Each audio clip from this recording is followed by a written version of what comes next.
public service by your cable or satellite provider. And now we're live with author and publisher Steve Forbes. The editor-in-chief of Forbes magazine has run twice for president and has authored several books, the most recent, Reviving America. For the next 3 hours, it's your opportunity to speak to Mr. Forbes. Steve Forbes, are the issues you talk about and write about, are they being discussed, do you think, in this election? Actually, not the way they should be. In many ways, this is the most content-free campaign we've had in decades. Take the Republican side. Most of the candidates had nice position papers, but how many of them actually led with issues? The way I did with the flat tax. Whatever you think of Donald Trump, he at least led with a diagnosis, a prescription, and even though I didn't agree with a lot of it, he put it out there, and what is amazing, his 16 opponents didn't realize what he was showing them. If you lead with an issue, lead like you have conviction, you can get people's attention. It's amazing. And that's why sometimes, I shouldn't say this, especially on the air, I fantasize that maybe get Joe Stalin back for 5 minutes and shoot all the political consultants, because they really don't understand how you get a message across in a way that the American people can grasp and say, yes, this is the way we should go. Well, you've been talking about the flat tax for a long time. In fact, your second book was Flat Tax Revolution. Your most recent book is Reviving America. Part of the subtitle is Replacing the Tax Code. What exactly is a flat tax? How would it work? What it would do is take the current code, get rid of it entirely. It's beyond redemption. A couple of years ago, the head of the House Ways and Means Committee, the tax writing committee in Congress, before he retired, put together, after several years of real effort, a bill to try to rationalize the current code. The bill came in at 997 pages, which tells you all you need to know. So junk the thing. I used to say bury the tax code, but the EPA may not allow it since it's so toxic. But throw away the code, put in a single rate. We recommend in the book 17%. Generous exemptions for adults and for children, so nobody gets a tax increase in this thing. So, for example, a family of 4, your first $52,800 of salary is free from federal income tax. No tax on your savings, no death taxes. I've always believed you should be allowed to leave the world unmolested by the IRS. Do the same thing on the corporate side, knock the rate down to 17%. Have immediate expensing of capital expenditures. So say on the personal side above that $52,000, you'd only pay 17 cents on the dollar. You could literally do your tax return on a single sheet of paper or a few keystrokes on a computer. And by the way, 40 countries and jurisdictions around the world, I say jurisdictions because places like Hong Kong, they're not a country, but they are self-administrating, have variations of the flat tax. So this is not laboratory theory. This works in the real world. And how has it worked for those other countries? It's worked very well. Almost all of them have kept the thing. And what it does is not only does it create more growth because you can spend your time working on the thing, doing real things instead of coping with the tax code, but also it's much easier to administer and collect. So the tax evasion becomes that much more difficult. One of the complaints that we currently have about our system is that not everybody pays taxes. Do you believe that everybody should pay taxes? Well, I take a little difference with some of my colleagues on that one. Everyone who works pays taxes. You pay taxes on Social Security for Social Security and Medicare, the so-called FICA taxes. The government pretends that's not a tax but a contribution for your future retirement, for pensions and health care. But in the real world, it's a tax. So, and it's from your first dollar of income. So you take a typical American, if he or she is working, yes, they're paying income taxes to the feds one way or the other. And on the state level, most states have a state income tax with very low levels of thresholds. So they're paying on that level as well. So no one's getting away with not paying taxes unless you're just not part of the economy. Are you a one percenter? I'm a one percenter. But what the amazing thing is, in terms, and this is one of the things we get to in the book, which we can discuss later, is on the whole subject of money, is when you have an unstable currency, you do get more sharper social divisions because of the economic stagnation. So you have the 1% versus the 99, young versus old, public sector versus private sector, the 47% versus the other 53%. All of these divisions, people start to turn on each other. They don't know why the economy's not moving.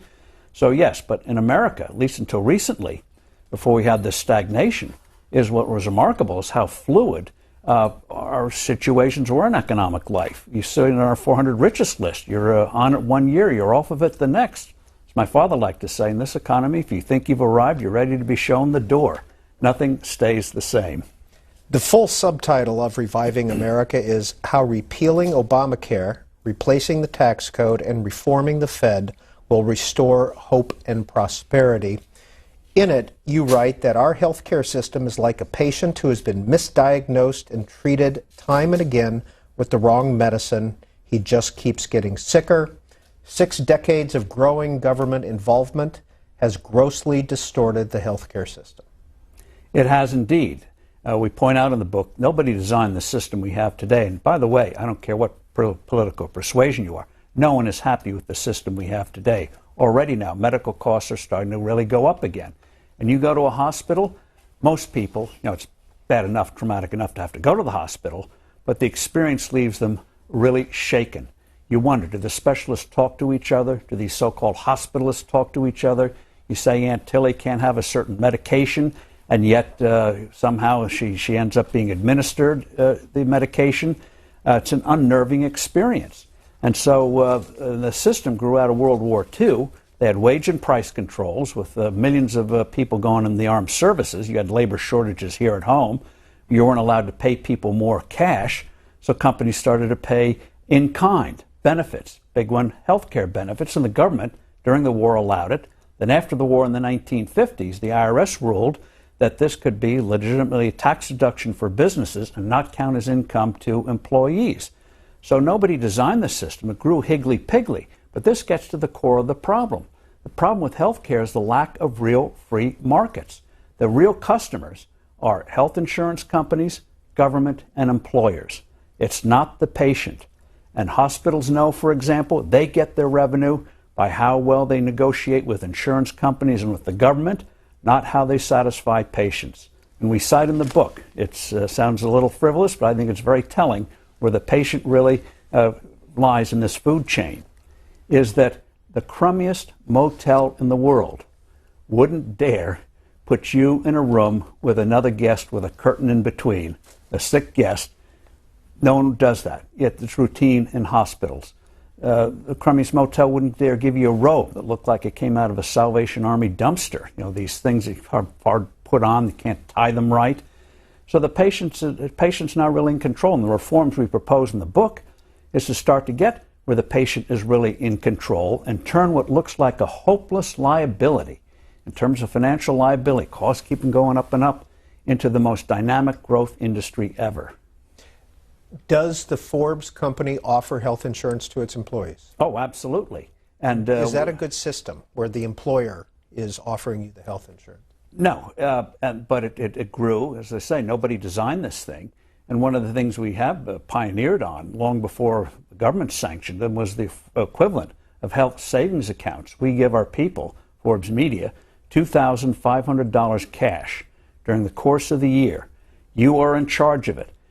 If you're blessed with good health, you choose not to spend the money, you get to keep it. If you find a generic drug is better than a regular prescription, that savings is yours, not mine, not the insurance company, not the government. So we try to get people to become conscious of costs because it's in their benefit to do so, best interest to do so. And so our costs over time, when you compare apples to apples, oranges to oranges, age groups and all that sort of thing, we haven't had quite the problems that other companies have. But we're a small outfit compared, obviously, to the rest of the economy. But that's what the kind of thing you need more and more, where patients are in control of the resources. So if you move to another company, that policy should go with you, what they call portability. So you're not chained to a company, oh, I want to leave, but I can't because I'm going to lose these benefits, and what do I do? So we want to have liberation. And again, patient control.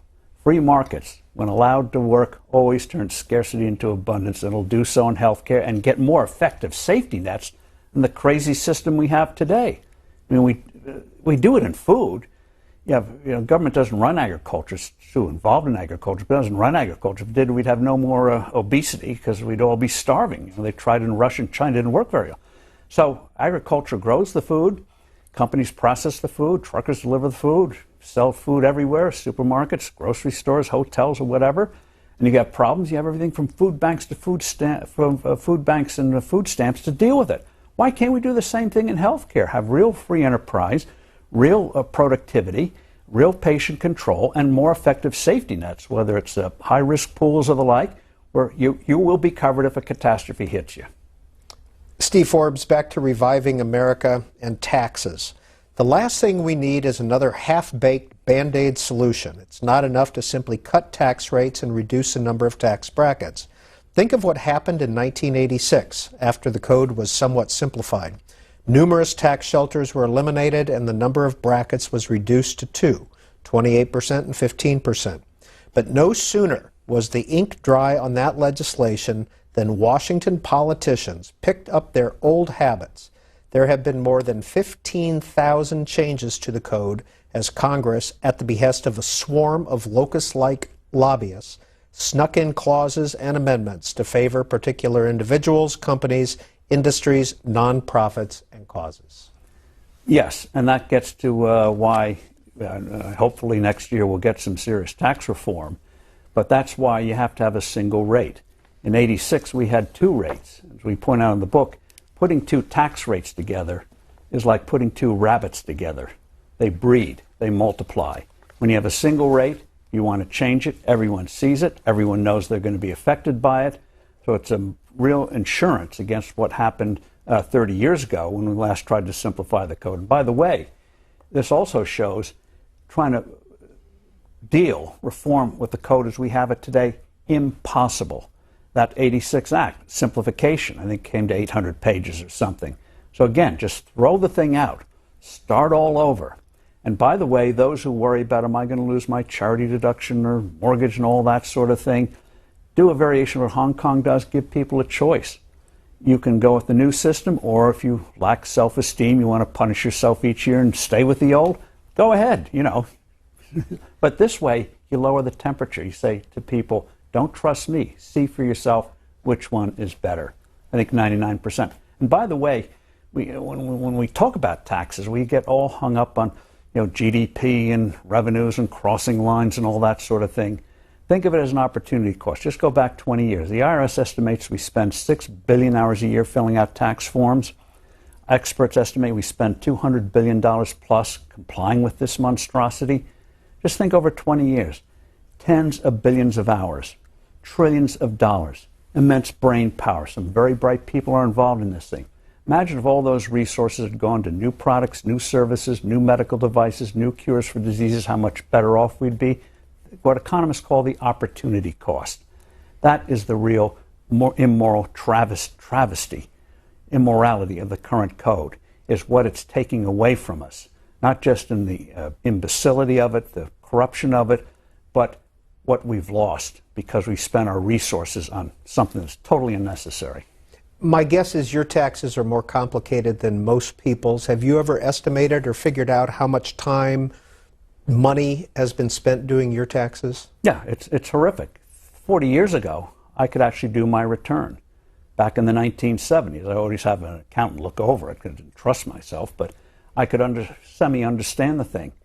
It soon became impossible. I mean, the equations and the things you have to do, 1/8 of this, 1/3 of that, and then to subtract line 7A, and if it's more than 7B, you got to go to 8C.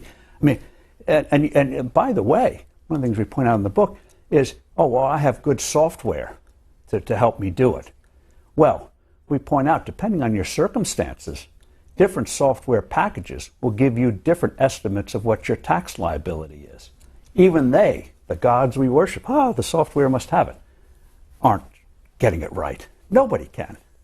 In 1999, in your first book, A New Birth of Freedom, the dirty little secret in Washington, what the politicians really fear from tax relief and tax simplification is not a loss of revenue. What they really fear is a loss of power. Complexity is power. And, for example, here in Washington, where we are today, if you're a member the House Ways and Means Committee, which is the tax writing committee in Congress. You're a member of that committee, you're set for political life. You say, I think I'll have a reception tonight. Every lobbyist comes along with a check. Yes, I need access. I'll contribute to your campaign or PAC or whatever it is you want. And this way they have power. I mean, you have to go to them, either to protect yourself or try to shaft an opponent or something with the code is being interpreted a way that's hurting your industry or business. So you always have to come to them. That's what they like. You always have to come to them, which means checks, to be blunt about it. From Reviving America, our nation seems mired in a malaise that evokes comparisons with the 1970s.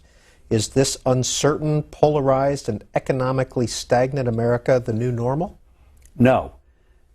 Some people, take Larry Summers, former Secretary of the Treasury, talks about this new era as if it's from aliens from space and something, the new forces of history. It's absolute nonsense. What we're going through today is a result of policy errors. And the nice thing about errors is they can be corrected. That's why we did the book. Obviously, there are a lot of things that have to be done, but we focused on big three reforms. Get those right, and by golly, this economy will come roaring back. We've been through these periods before. We had a terrible decade in the 30s. After the war, we put in reforms. We came roaring back. Same thing in the 70s, malaise decade. Came roaring back in the 80s and 90s. We can do it again. The third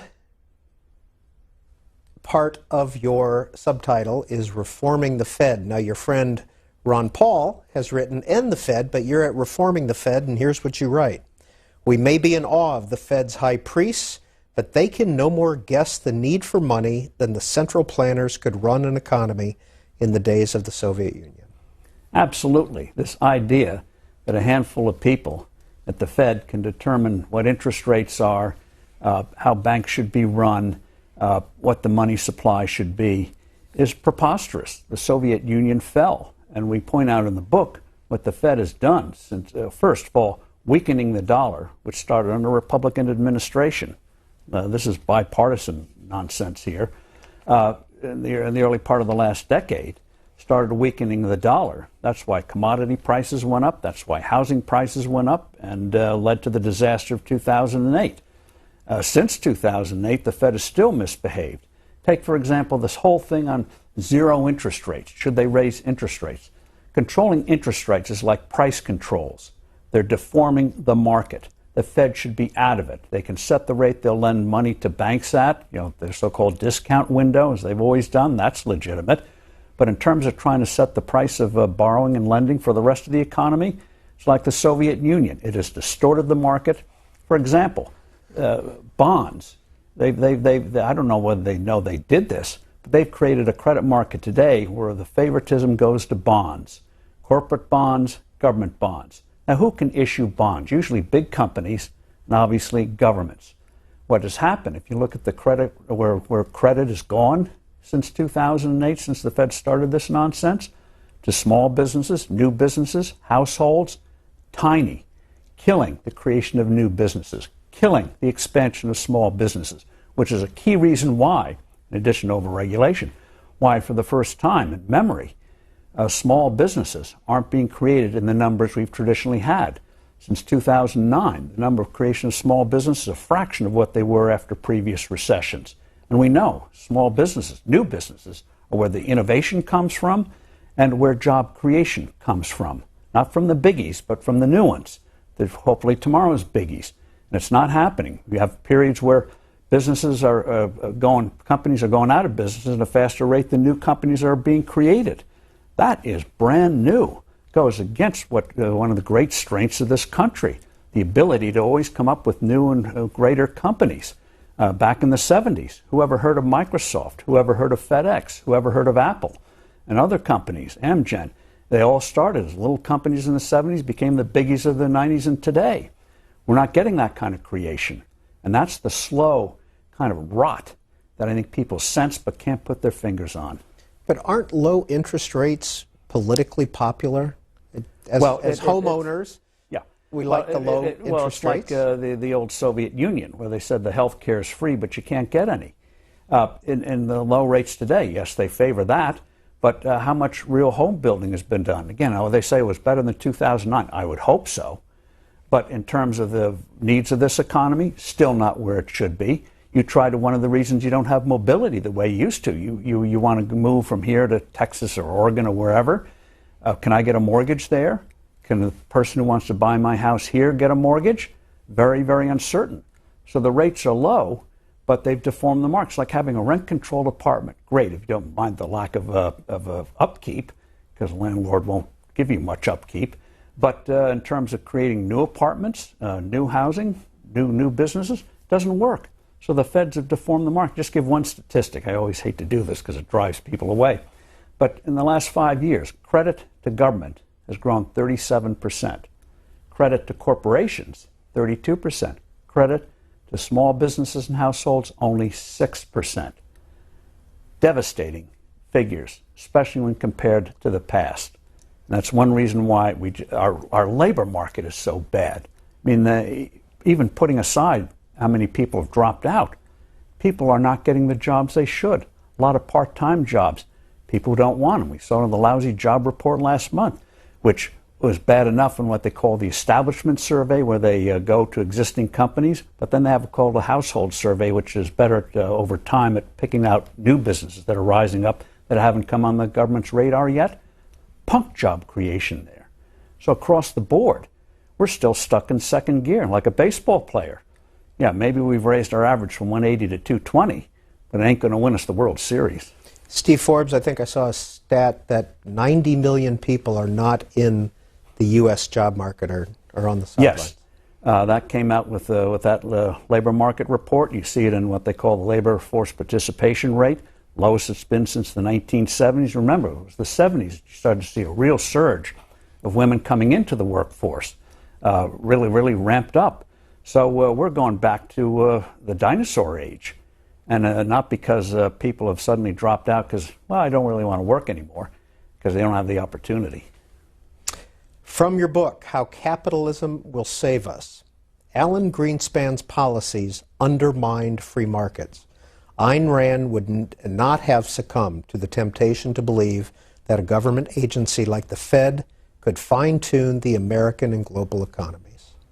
This, again, gets the conceit that a handful of people in Washington or in the European Central Bank or the Bank of Japan or the Bank of England can determine what the price of money should be, how the economy should grow. They treat the economy as if it were a machine. The economy is, in this country, 320 million individuals, and it's adding up what all 300 million of us do. We're not a machine. And when the Fed does something, it affects the economy in different ways. And so we've seen central planning did not work in the Soviet Union. The Chinese are still grappling with trying to be with the old and with the new to get their economy modernized. And yet the Fed thinks that it can guide the economy, that by manipulating interest rates, they can determine what the right price is and what the economy should do. And it just is scandalous. Just one little thing. Janet Yellen, who heads the Fed today, says, and so do her colleagues, we need 2% inflation. That's a way of saying prices should go up 2% a year. And a family making $50,000, which is the median income in this country roughly, that translates to $1,000 a year. How in the world does raising the cost of living for a family, $1,000 a year, stimulate the economy? I haven't figured it out. I don't think they have. Manifestly, they haven't, or else we'd have a more vibrant economy today. Is some of our monetary policy today a result of the high inflation of the 70s? We're fearful of that? Well, what the 70s should have taught us is when you don't have a sound currency, when you don't have a currency that has a stable value, you're going to be, it's like a watch that can't tell time. Whether the dollar's weak or strong, it's like a watch that's too slow or too fast. Neither one's going to help you very much. And so what we should have learned from the 70s is stability is better than instability. A watch that can tell time is better than one that can't. But that lesson is just lost on these people. Are you a deficit hawk? You have to be very careful of that, because some who say we don't like deficits, they love spending, which means they want to raise taxes. So Milton Friedman, years ago, famously said he would rather have a government, this shows how out of date this is, but he said he'd rather have a government with a budget of $1 trillion that was in serious deficit than a government that spent $2 trillion with the budget balanced. Whether you borrow the money or whether you tax the money or you try to print the money, one way or the other, you're taking real resources. This is one of the myths that government somehow creates resources. It doesn't. One of the points we make in this book is money is not wealth. It's a claim. You know, you go to a restaurant, you check your coat, you get a piece of plastic or a piece of paper, worthless in and of itself, but it's a claim on the coat. Money is a claim on products and services. It has no intrinsic value. It's based on trust. And so when you start mucking around with the ability of what that piece of paper can buy, again, take our clock. Imagine the Fed floated the clock 60 minutes an hour one day, 40 minutes the next, 80 minutes the day after. We know life would be chaotic, right? Let's say you're baking a cake, says bake the batter 30 minutes. Is that nominal minutes, inflation-adjusted minutes? Is it a Washington minute, a Mexican minute, a New York minute? Be chaotic, but that's what they do with the money. Money is a claim. And so when you start to muck around with it, you get problems. So, the gold standard. There's so many myths, and we deal with them in the book, Reviving America and the Money book, about the gold standard. The gold standard is not using gold coins. That would be highly inefficient. You go buy a pair of socks at Walmart, the $1,200 gold coin. No, not very efficient. Think of gold as a ruler. Gold keeps its intrinsic value better than anything else. When you see the dollar price fluctuate each day, that's the value of the dollar fluctuating. People's perceptions now and in the future. Gold for 4,000 years, for a variety of reasons, keeps its intrinsic value. Not perfectly, but better than anything else. We had a gold standard for 180 years in this country, from the 1790s to the 1970s. We went through a depression, civil war, 2 world wars, countless crises in between, and yet we achieved the highest economic growth rates in the history of the world. If we had maintained the same growth rates that we did for that 180 years in the last 40 years, our economy today would be $8 trillion bigger. Because the way you get an economy, the way we get a higher standard of living is by investing, doing new things, expanding businesses, starting new businesses, new products, new services. That takes investment. That's risky enough. Most investments don't work out. But if you don't know whether you're going to get back a 100-cent dollar, an 80-cent dollar, a 10-cent dollar, you get less investment. So it's no surprise since we started to muck around, seriously muck around. 80s and 90s, got about a C on monetary policy after the disaster of the 70s. Then we went back to mucking around again. And look at business investment, stagnant. When anyone asks me, should I invest in gold, I know we have a problem. Buying metal, buying an object, great piece of art, but that's not an investment, then I know we have a problem. You should be investing in the things that are today unseen. New businesses, new factories, bigger inventory. When you do things like that already exist, it means people are, without them realizing it, protecting what they have. And also you go to commodities. Oil. Oil is one of the oldest commodities around, 150 years.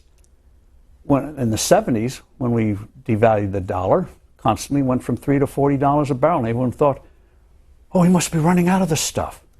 Then when we conquered the terrible inflation in the 80s, oil went down to $10 a barrel, crashed, stabilized at 20 to 25. Then in the early part of the last decade, went back at it, suddenly went up to 100. Oh, we must be running out of the stuff.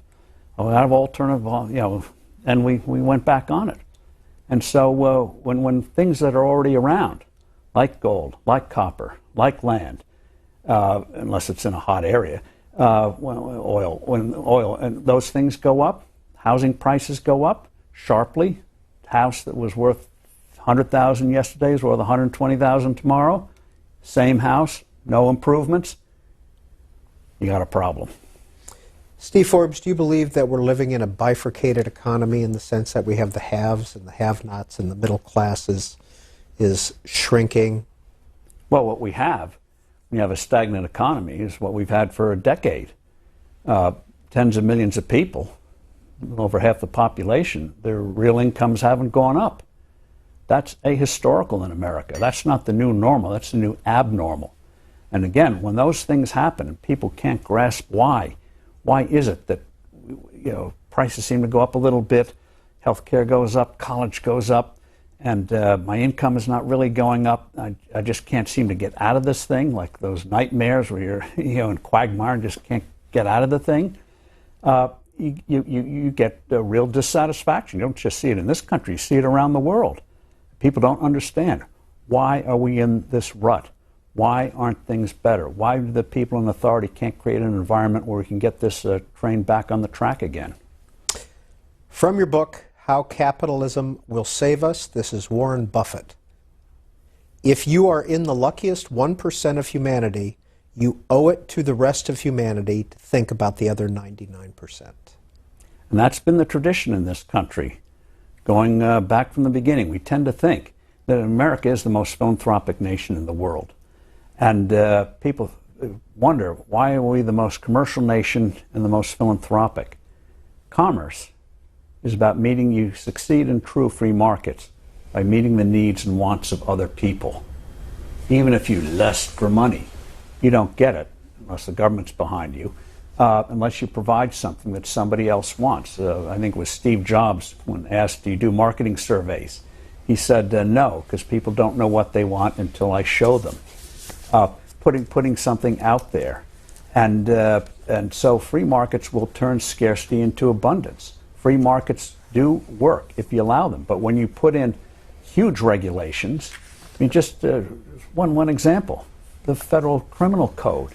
They can't count the number of crimes that are in that code now.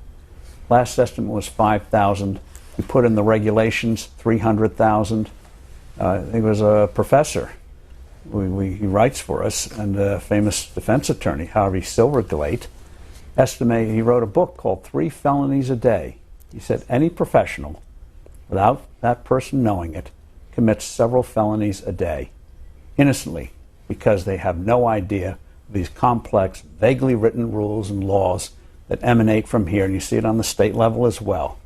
That is not right. And again, that contributes to the frustration. So you have all these regs, and there was an estimate several years ago that a company with 19 or fewer employees complying with regulations costs almost $11,000 per employee.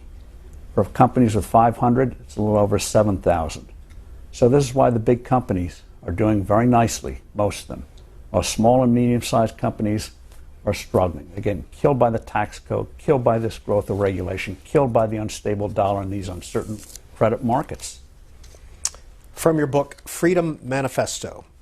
For 20 years, Microsoft paid no attention to Washington. The result?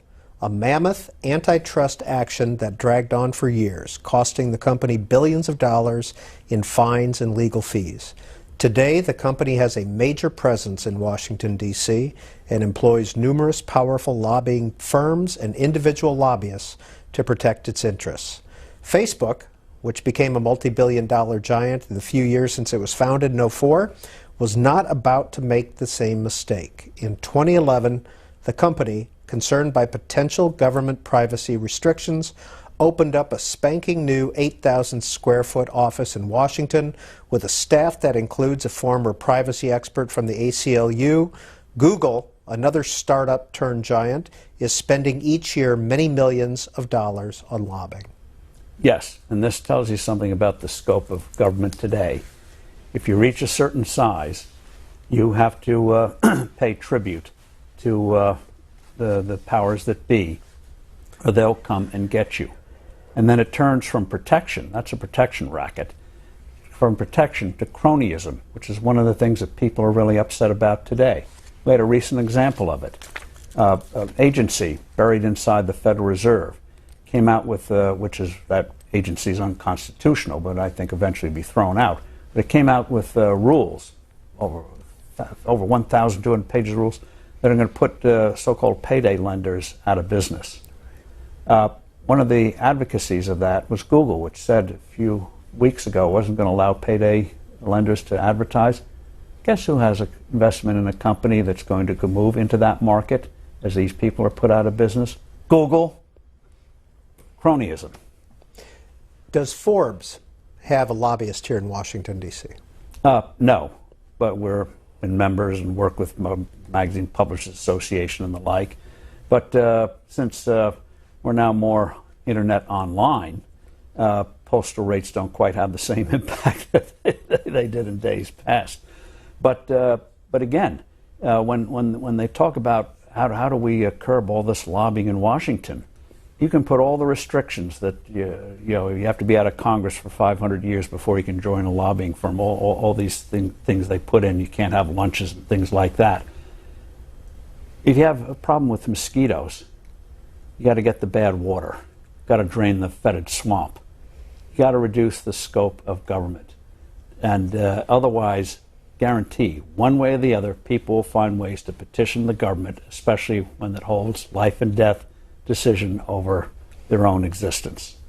Human nature. Steve Forbes, we've been talking about this for 250 years in this country. You've been talking about this for your entire career.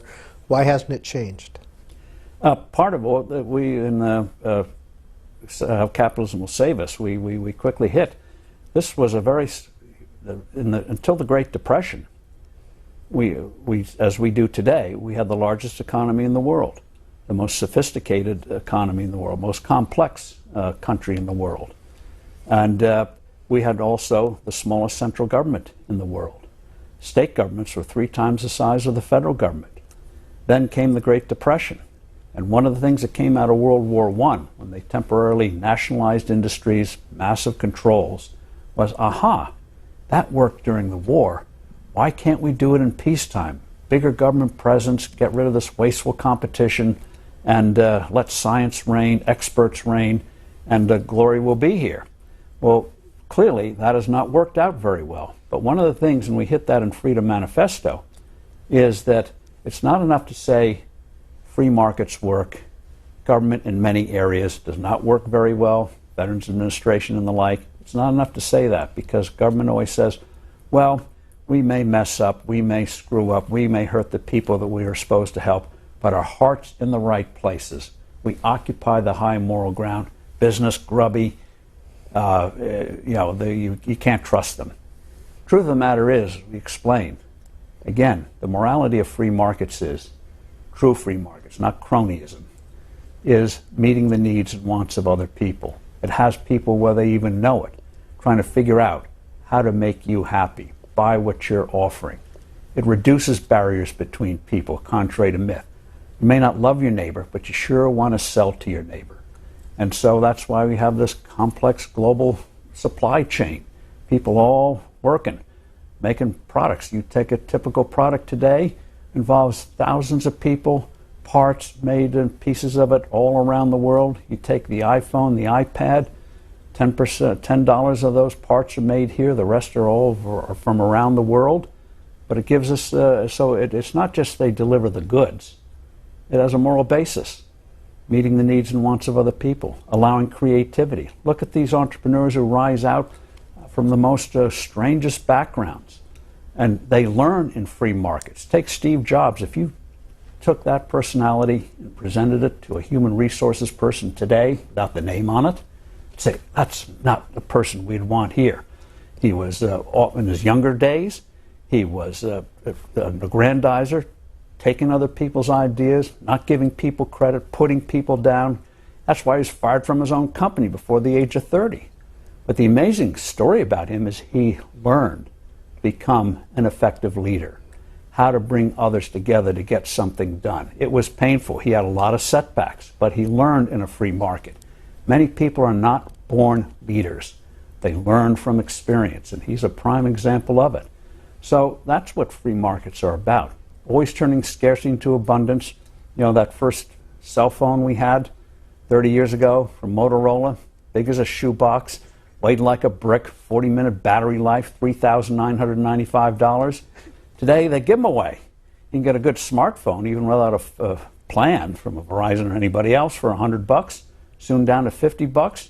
And we've now become so spoiled. I grew up with a thing called card catalogs. Remember those in libraries? Now you have it instantly in front of you. And we're so spoiled now that if we place a call to a shepherd in outer Mongolia, and it takes longer than 10 seconds, we say, boy, there's a piece of crap. Why isn't it working faster? And that's what free markets does. Always turn scarcity into abundance if you let them. Are you a technology user? Yes. And the nice thing is, since I'm a klutz at technology, that's what I loved about the iPad. You touch it and something happens. And so yeah, and that's the thing. You don't have to be an engineer to drive an automobile. You don't have to be a technologist to be able to use this stuff. And oftentimes, the people who do best are not the ones who invented, are the ones who learn how to use the invention. You take, for example, the mainframe computer, one of the big things that came out of World War II, originally designed to make it easier to calculate where artillery shells would go, very complicated mathematics. Computers obviously could do that very quickly. Obviously, computers had many more applications than artillery shell trajectories. But you know who made the most money from it? It wasn't the originator of Sperry. It was IBM's competitors all went by the wayside. IBM 25 years ago nearly went bust. You know who made the most money from the mainframe? Sam Walton. 50 years ago, small northwestern Arkansas retailer. At the time, Kmart, 50 times the size of Walmart. But Walton realized he could use these new machines, develop special software to manage his inventories better than anyone else, and then supply chains better than anyone else. That was his secret sauce. He used an invention better than anyone else. Well, I think it's in Reviving America that you and your co-author Elizabeth Ames talk about how Google buys smaller computers, millions of them. Yes. And if they, to do what they do, and then they throw one away if it needs to be thrown away. Yes, like a pen, disposable. And at the time, again, we think of Google as this big giant today, but in the 90s it was nothing. It was two young kids going against Microsoft. Yahoo was a big deal at the time, mammoth company. How are you going to go against these giants in search engines? Well, these two guys, Bren and Page, recognized that search engines should be like the brain. One cell, not very impressive. Put them together, it is impressive. So they strap these devices together. You say, one doesn't work, don't bother to fix it, not worth it, just put another one in. That's why one of the things they don't like you to know is they are mammoth users of electricity. That's why they go where hydropower is another access to a lot of cheap electricity. Mammoth users of electricity. But it worked. They beat the big guys at their own game. Good afternoon and welcome to Book TV on C-SPAN 2. This is our monthly in-depth program where we invite one author on to talk about his or her body of work. This month, it's author, publisher, presidential candidate Steve Forbes. He is the author of several books. Beginning in 1999, his first book, A New Birth of Freedom, Vision for America. Flat Tax Revolution, Using a Postcard to Abolish the IRS, came out in 2005. Power, Ambition, Glory, which we haven't touched on yet, but we will, came out in 2009. How Capitalism Will Save Us, Why Free People and Free Markets Are the Best Answer in Today's Economy, also came out in 2009.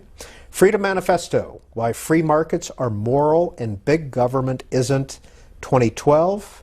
And in 2014, How the Destruction of the Money is the name of the book, How the Destruction of the Dollar Threatens the Global Economy. And this past year, Reviving America, How Repealing Obamacare, Replacing the Tax Code, and Reforming the Fed Will Restore Hope and Prosperity. This is an interactive program, and we want to hear from you, and there are several ways for you to participate in our program and talk with Mr. Forbes. You can phone. 202 is the area code for all of our numbers. 748-8200 if you live in the East and Central time zones. 748-8201 for those of you in the Mountain and Pacific time zones. You can also send an email to booktv@cspan.org. You can make a Twitter comment @booktv is our Twitter handle. And you can make a comment on Facebook as well, facebook.com/booktv. Now we have one other way for you to contact Steve Forbes today, and that's with a text message using technology. Here is the number. This is only for text. This is not for phone calls. If you want to send a text from your phone, 510-340-5559. One more time, the text message number is 510-340-5559. And we'll begin taking those calls and comments in just a few minutes here on Book TV. Steve Forbes, Elizabeth Ames is a co-author on a lot of your books. Who is she? She's a person involved in public relations and communications. She worked with us back in the 1990s and went out on her own, started her own firm called Bold Communications. And so we've done several books together. I also did one with John Previs, a classicist. You mentioned it, Power, Ambition, Glory. And it can help when you get two people, if they don't kill each other by the end of the process, which is always a danger, in terms of interacting and getting something more sharply honed than perhaps you trying to do it on your own. So what is your process with an Elizabeth Ames or a John Previs to write? Do you come up with the idea? Do they approach you about the idea? On Power, Ambition, Glory, John Previs approached me on the idea. He got to know me. I got to know him. I did a review of a book he did on Hannibal, Crossing the Alps, and he's about to come out with a major biography of Hannibal. And he had the idea, said, you know, I'm doing a book on ancient leaders, like Alexander the Great. Maybe you could work and bring in modern business leaders in the last 100 years, and there are common leadership lessons. And one of the things that quickly became apparent was that while times and circumstances obviously changed between the world we have today and the world of 2,500, 2,000 years ago, human nature does not. The attributes of effective leadership don't change. And that's what's so fascinating. It's about people, whether the ancient world or the world we have today. How people respond to crisis, opportunities. One of the things you learn is effective leaders are always innovators, but you also learn you're never master of the universe. No matter how smart you are, no matter how good you are, other forces come to play. Well, who was Hannibal? And in your book, Power, Ambition, Glory, you compare Hannibal to Google. Because Hannibal was an innovator. His country then, Carthage, had been beaten by the Romans in the first, what they call the First Punic War. And Carthage wanted not only revenge, but realized that if they didn't knock out Rome, Rome was going to knock out them. One or the other was going to dominate. And so the Romans thought that if Carthage, which then had a great navy, if Carthage was going to go against Rome, it would take a southern route, would land in southern Italy and then work their way up to Rome. And Hannibal came up with the idea of why not go and hit Rome from the north, where they would not expect it, go through Spain, go up in Italy, go through the Alps with elephants. They were very good, sort of like animal tanks, and hit them where they least expect it. And he was an innovator, not only in terms of that kind of strategy, but in terms of battle strategy. In a traditional set battle, the Romans could never, except at the very end, the Romans could never beat Hannibal. And however, why didn't he win? Because again, he didn't control his universe. Carthage, politicians in Carthage would not give him the necessary resources to finish the job. And when at the end, a fellow named Scipio, it's called known in the history of Scipio Africanus, a very interesting leader himself, his father and uncle had been killed fighting Hannibal. But instead of just raging, he said the best revenge is success. He studied Hannibal, studied his tactics, his strategy, got to know Hannibal probably better than Hannibal knew himself, and did a reverse Hannibal.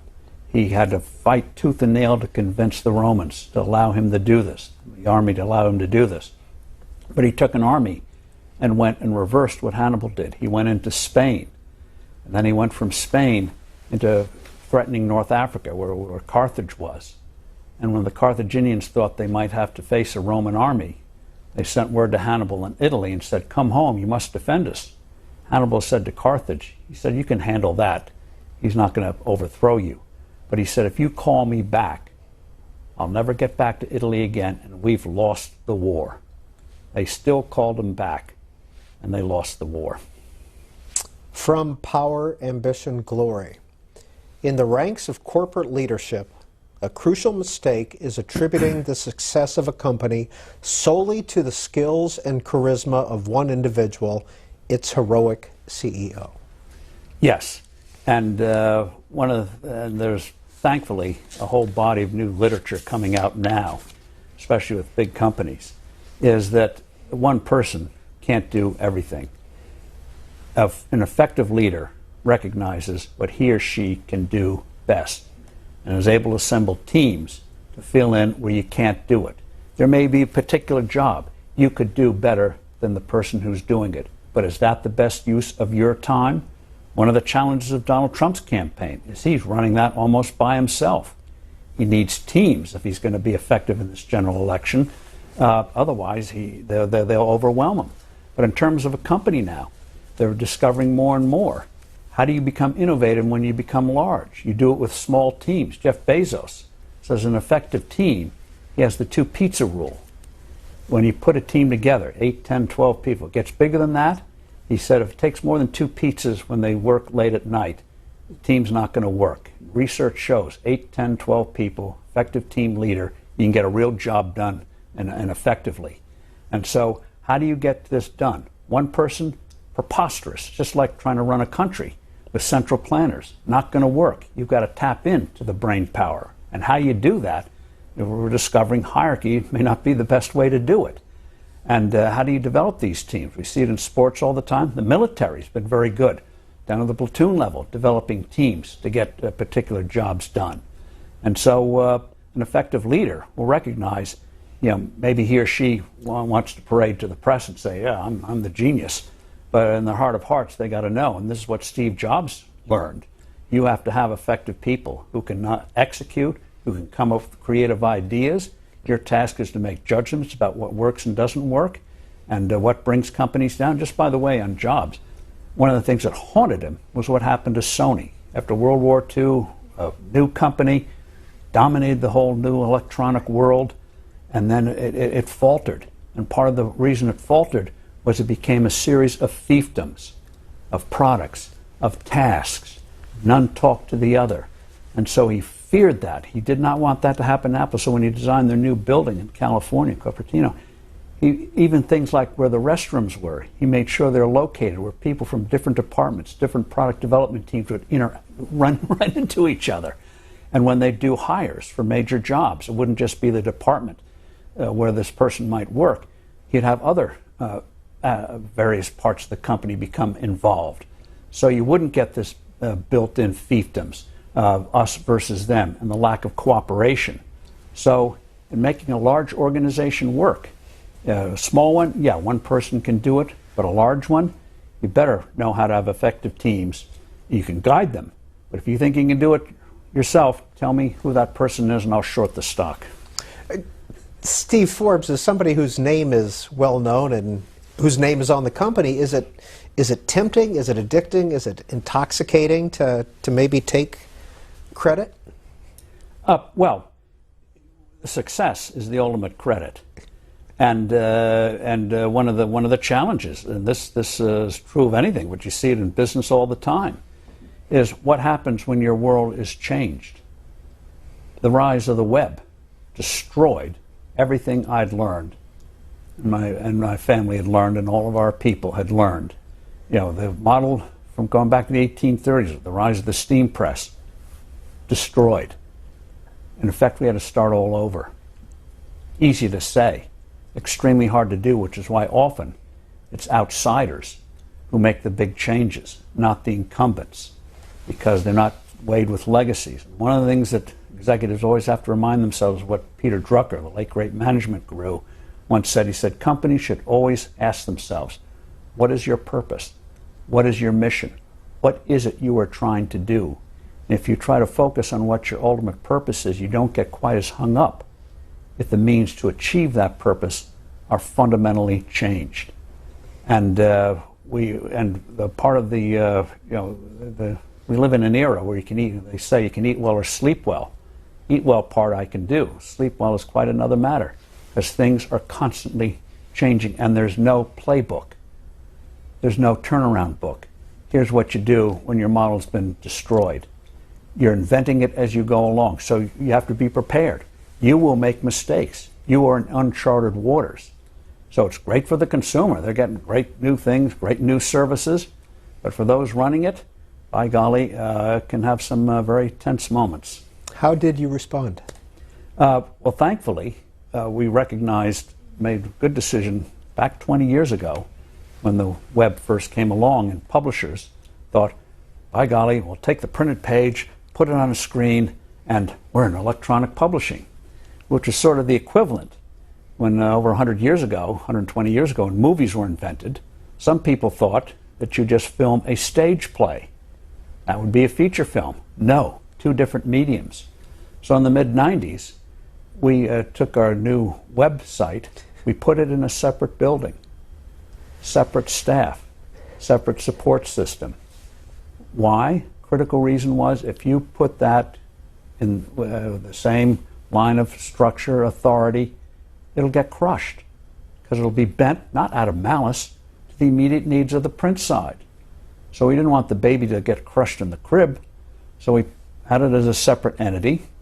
10 years later, it became time to unite them, and we had a horrific problem in uniting two different cultures.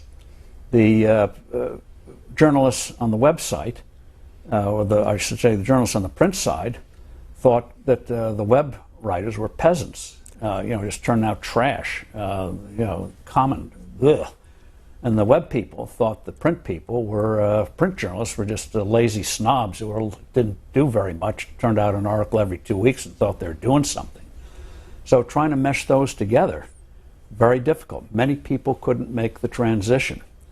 Today, it seems common knowledge. You master both. But it was hard to do. Content creation. We still turn out 1,300 printed articles a year. But on the web now, we do over 120,000 submissions. We have over 1,800 contracted contributors. Very different model. But again, serving the needs, but very different. And now we're facing the challenge. I think we're doing it better than most. Our people, I'm not. Thankfully, we have people with us who know what they're doing. But facing the challenge of handhelds, mobile devices, very difficult for advertising. So it's constant. My father said again, if you think you've arrived, you're ready to be shown the door. Especially now in this fast-paced world, nothing stays the same. What is Forbes Media today? Forbes Media goes back in terms of getting to Drucker's thing on purpose, is our profound belief in entrepreneurial capitalism. The first issue of the magazine, my grandfather, who was an immigrant to this country, came with an 8th grade education. B.C. Forbes. B.C. Forbes, very little money, came from Scotland. He said the purpose of business is to produce happiness, not to pile up money. And so that's been our ethos since. And so in that sense, as one of our editors like to say, we're like a drama critic. We love it when a production is done right. Hate it when they botch it. And so that's our central purpose. Giving people the analysis, the tools to be successful. And that's why we focus so much on people. It's not big impersonal forces. All gets down to people. My grandfather liked to say, he said, you'll get to know the prospects of a company better by focusing on the head knocker, that's what he called CEOs, than you will the balance sheet. Good leaders, good people can turn a bad balance sheet into a golden one, and bad leadership, as we've seen time and again, can destroy even the most seemingly impregnable balance sheet. What are some of the publications today, Mr. Forbes, that your company puts out? The main one is still what we call the mothership, Forbes magazine. We have a number of investment newsletters. We have a Forbes Asia, Forbes Europe. So we have various publications. But the key thing is now more and more electronics. We have over 36 licensed editions of Forbes around the world. Local partner. We're not conceited enough to think we know every market in the world. So they license it. Normally, It varies depending on the arrangement. About half the content will come from us, half the content will be created for their own local market. So that print side is doing well, but we're doing more and more on the electronic side. More and more of our traffic is coming from around the world. No surprise. What is your role today? My role today is to help out on the marketing side, the promotion side. A lot of the day-to-day stuff is now done by others, but I still have a day job, and I think given what's amazing around the world is the power of the Forbes brand, and the reason is not size or anything like that. I think that entrepreneurs around the world sense that with us, we're on the same page. We understand your life decisions. We understand what you're trying to do. And so we don't see you as miscreants. We don't see you as something that has to be quashed or tolerated because you deliver the goods. We see them as in a noble pursuit. Now, human nature being what it is, many of them don't do noble things. But I think they sense what you might call the entrepreneurial class, people striving, starting with nothing to create something. They sense that we're on the same page. How would you think that your leadership style is different from your father's, Malcolm Forbes? Well, in terms of some of the things he was famous for, I don't ride motorcycles. He was very flamboyant in that sense, and I said for decades, I'm always too young to ride a motorcycle. I'd kill myself in the balloons, and he was very, very outgoing. And but one of the things he taught me and my siblings was he said, don't try to imitate others. You can take inspiration from others, but if you try to imitate and do it because somebody else did it, he said you'll send yourself to an early grave. He said each of you will develop your own way of doing things, and it'll be constantly evolving. He had his own. He changed from what he was in his 30s and 40s to what he was in his 60s. And that's, talk about Steve Jobs. People who are working and in a world that changes, you don't chuck everything aside. You try to keep the core, but you have to adapt to changing circumstances. Of the leaders that you profile in Power, Ambition, Glory, Cyrus, Xenophon, Alexander the Great, Hannibal, Julius Caesar, and Augustus. Where would you put yourself? Where would you put your father? My father would probably be a combination of, in terms of knowing the importance of having that brand image, would be an Alexander or an Augustus, who recognized how you appear is critical in terms of what kind of ability and power you have. But I think the one that impressed me the most was Xenophon, not a household word today, but an extraordinary story. He was an Athenian, an aristocrat, and as a lark, young man, decided to go with a group of Spartan mercenaries, mostly Spartans. There's some other Greek states mixed in, but 10,000 mostly Spartans mercenaries, to go fight in one of these succession wars in Persia. Two brothers were jousting with each other to succeed the dead father. And the Spartans were hired by one of the brothers. And so Xenophon went along as sort of a lark. And at the time, as you know, in history, the Athenians and the Spartans hated each other. They're the two dominant states. They despised one another. And but they tolerated Xenophon because he was just going along for the ride. Well, they backed the wrong horse. So here they are in the middle of Persia, 10,000. The opposing army of the brother who won, hundreds of thousands. Spartans fought well, but the brother did not. They're working for. So here they are, looked hopeless. They sent a delegation, the Spartans did, to negotiate with the winning brother to try to buy a passageway back to Greece. He killed them all. And so the Spartans thought, this is the end. We have no lines of communication, in the middle of nowhere, hostile territory. And so Xenophon spontaneously didn't go to a military academy, got up and gave a rousing speech saying, we can find a way out of this. Stirred them. And they said, okay, in effect, lead the way. And he was smart enough. He realized at the beginning he must not take the lead. He had others be the front people because he was an Athenian. And also, in those days, in terms of the army, you had to persuade the soldiers. You had to talk to them in assemblies. You just couldn't give an order, say, we're going to march here. You had to persuade them. And if you didn't persuade them, or they decided to replace you, you didn't get a golden parachute. They stoned you. So this was high stakes. But ultimately, he became the effective leader. They got out. There are moments when it looked like it would be lost, when he looked like he might get stoned. But what it demonstrates a couple of things. One is circumstances may come that you could never anticipate, and you have to rise to it. Even if you feel you're not ready, you have to just step in and say, got to do the best I can. I've got to risk it. And the other thing is, you're still not fully in control.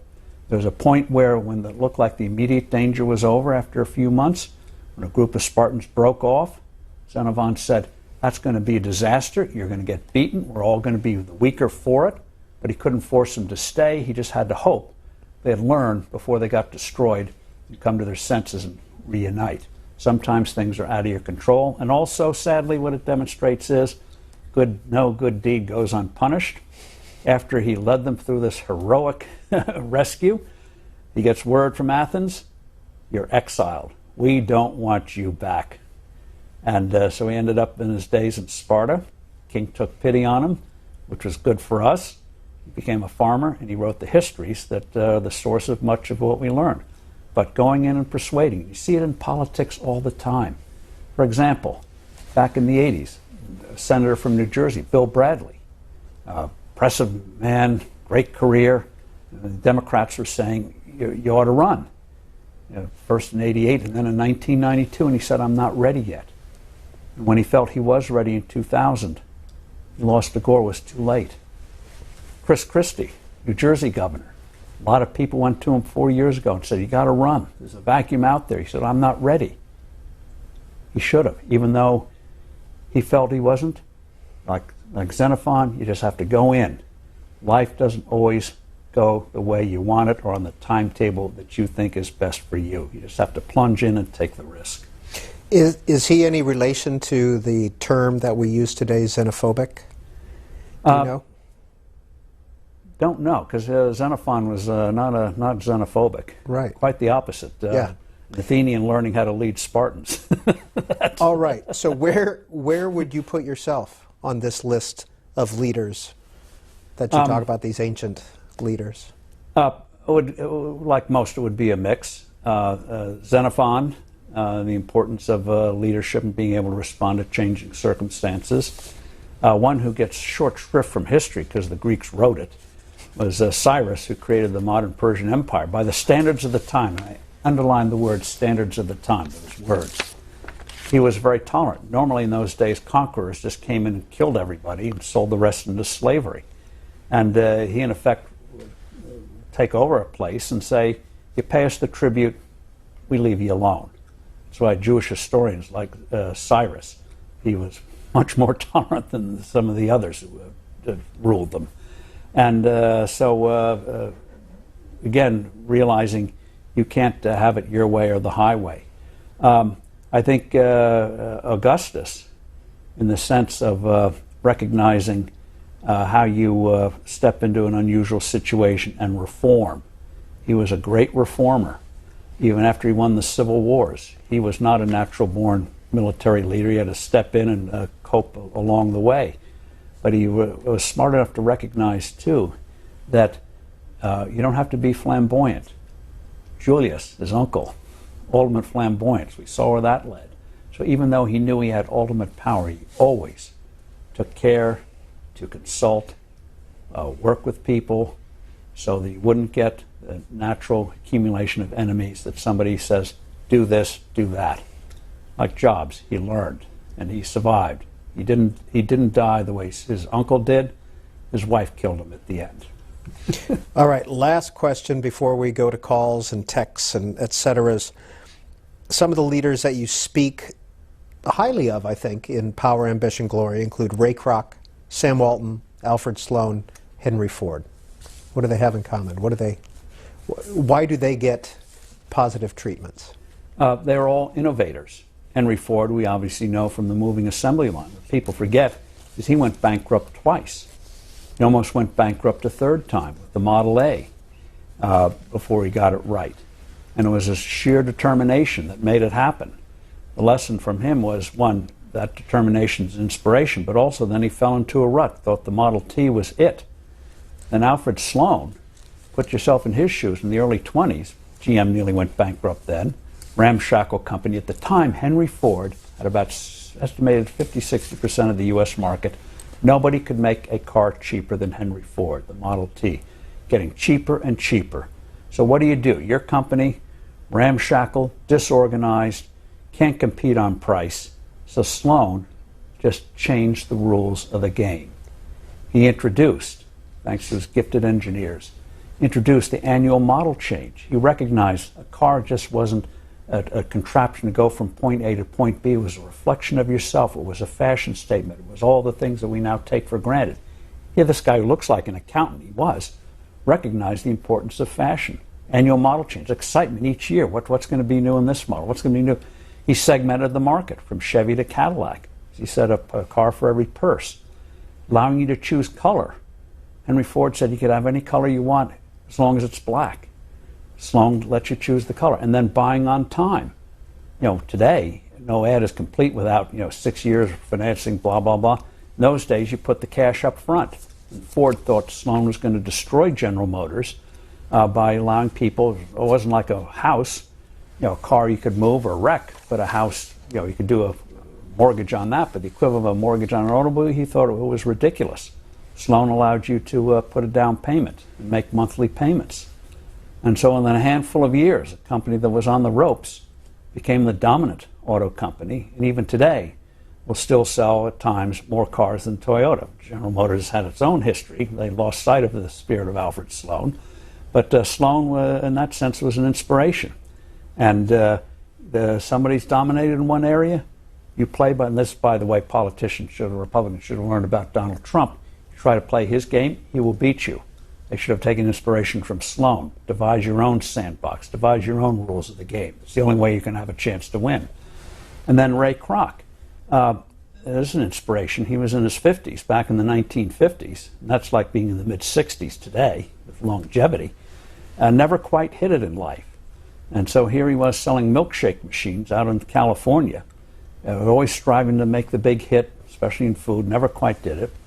Long story short, he came across hamburger stand, McDonald Brothers. They had a couple of outlets, and he saw what they didn't see. They had standardized the food business. As you know, the restaurant business is the toughest business possible. It has the highest casualty rate. Your inventory is always going wrong. You have to worry about stealing. I mean, each day you start anew. Tough business, which is why he never had a national chain. He had sort of a semi-one in the railroad days, but they were always regional, like Howard Johnson's in New England, Middle Atlantic states. But national, no way. Just too complicated business. But he realized they had standardized the business, and he thought, if I get the McDonald Brothers to expand even more, I can sell them more milkshake machines. He was a milkshake machine salesman. Then he realized this is bigger than milkshake machines. Ultimately, he bought them out. The rest is history. He established the first national and then went overseas, standardized a business that people thought couldn't be done. And by the way, he was one of those that say, stick to your knitting. And whenever they'd come to him and say, why don't we go in this area? Why don't we go in that area? He said, can you guarantee me that every restroom in every McDonald's restaurant is spick and span clean? He said, well, no. Well, then we're not going to go out of our realm. And so that kind of ability to do big things and innovate in an area, again, seeing what others didn't see. Ray Kroc saw what the McDonald brothers did not. They didn't know what they had invented. Just as when Steve Jobs went to Menlo Park and saw what Xerox researchers had done with the thing we eventually called the mouse. They didn't realize what they had. He did. He thought, oh my God, this is unbelievable. Went and developed it. And so, again, it's not just inventing. So you need somebody who recognizes what the possibilities are. Steve Forbes is our guest. Callers, you have been very patient. Loring in Huntington, New York. You're on Book TV. Please go ahead. Hi. How are you? Can you hear me okay? We are Yes. listening, sir. I'm interested in your view, how you view the union movement in this country. It's very influential still, and can or do they help or interfere with your kind of reform proposals? Loring, what's your view of the union? I think they're unions? necessary, but they seem to interfere with a lot of things. Thank you, sir. Steve Forbes.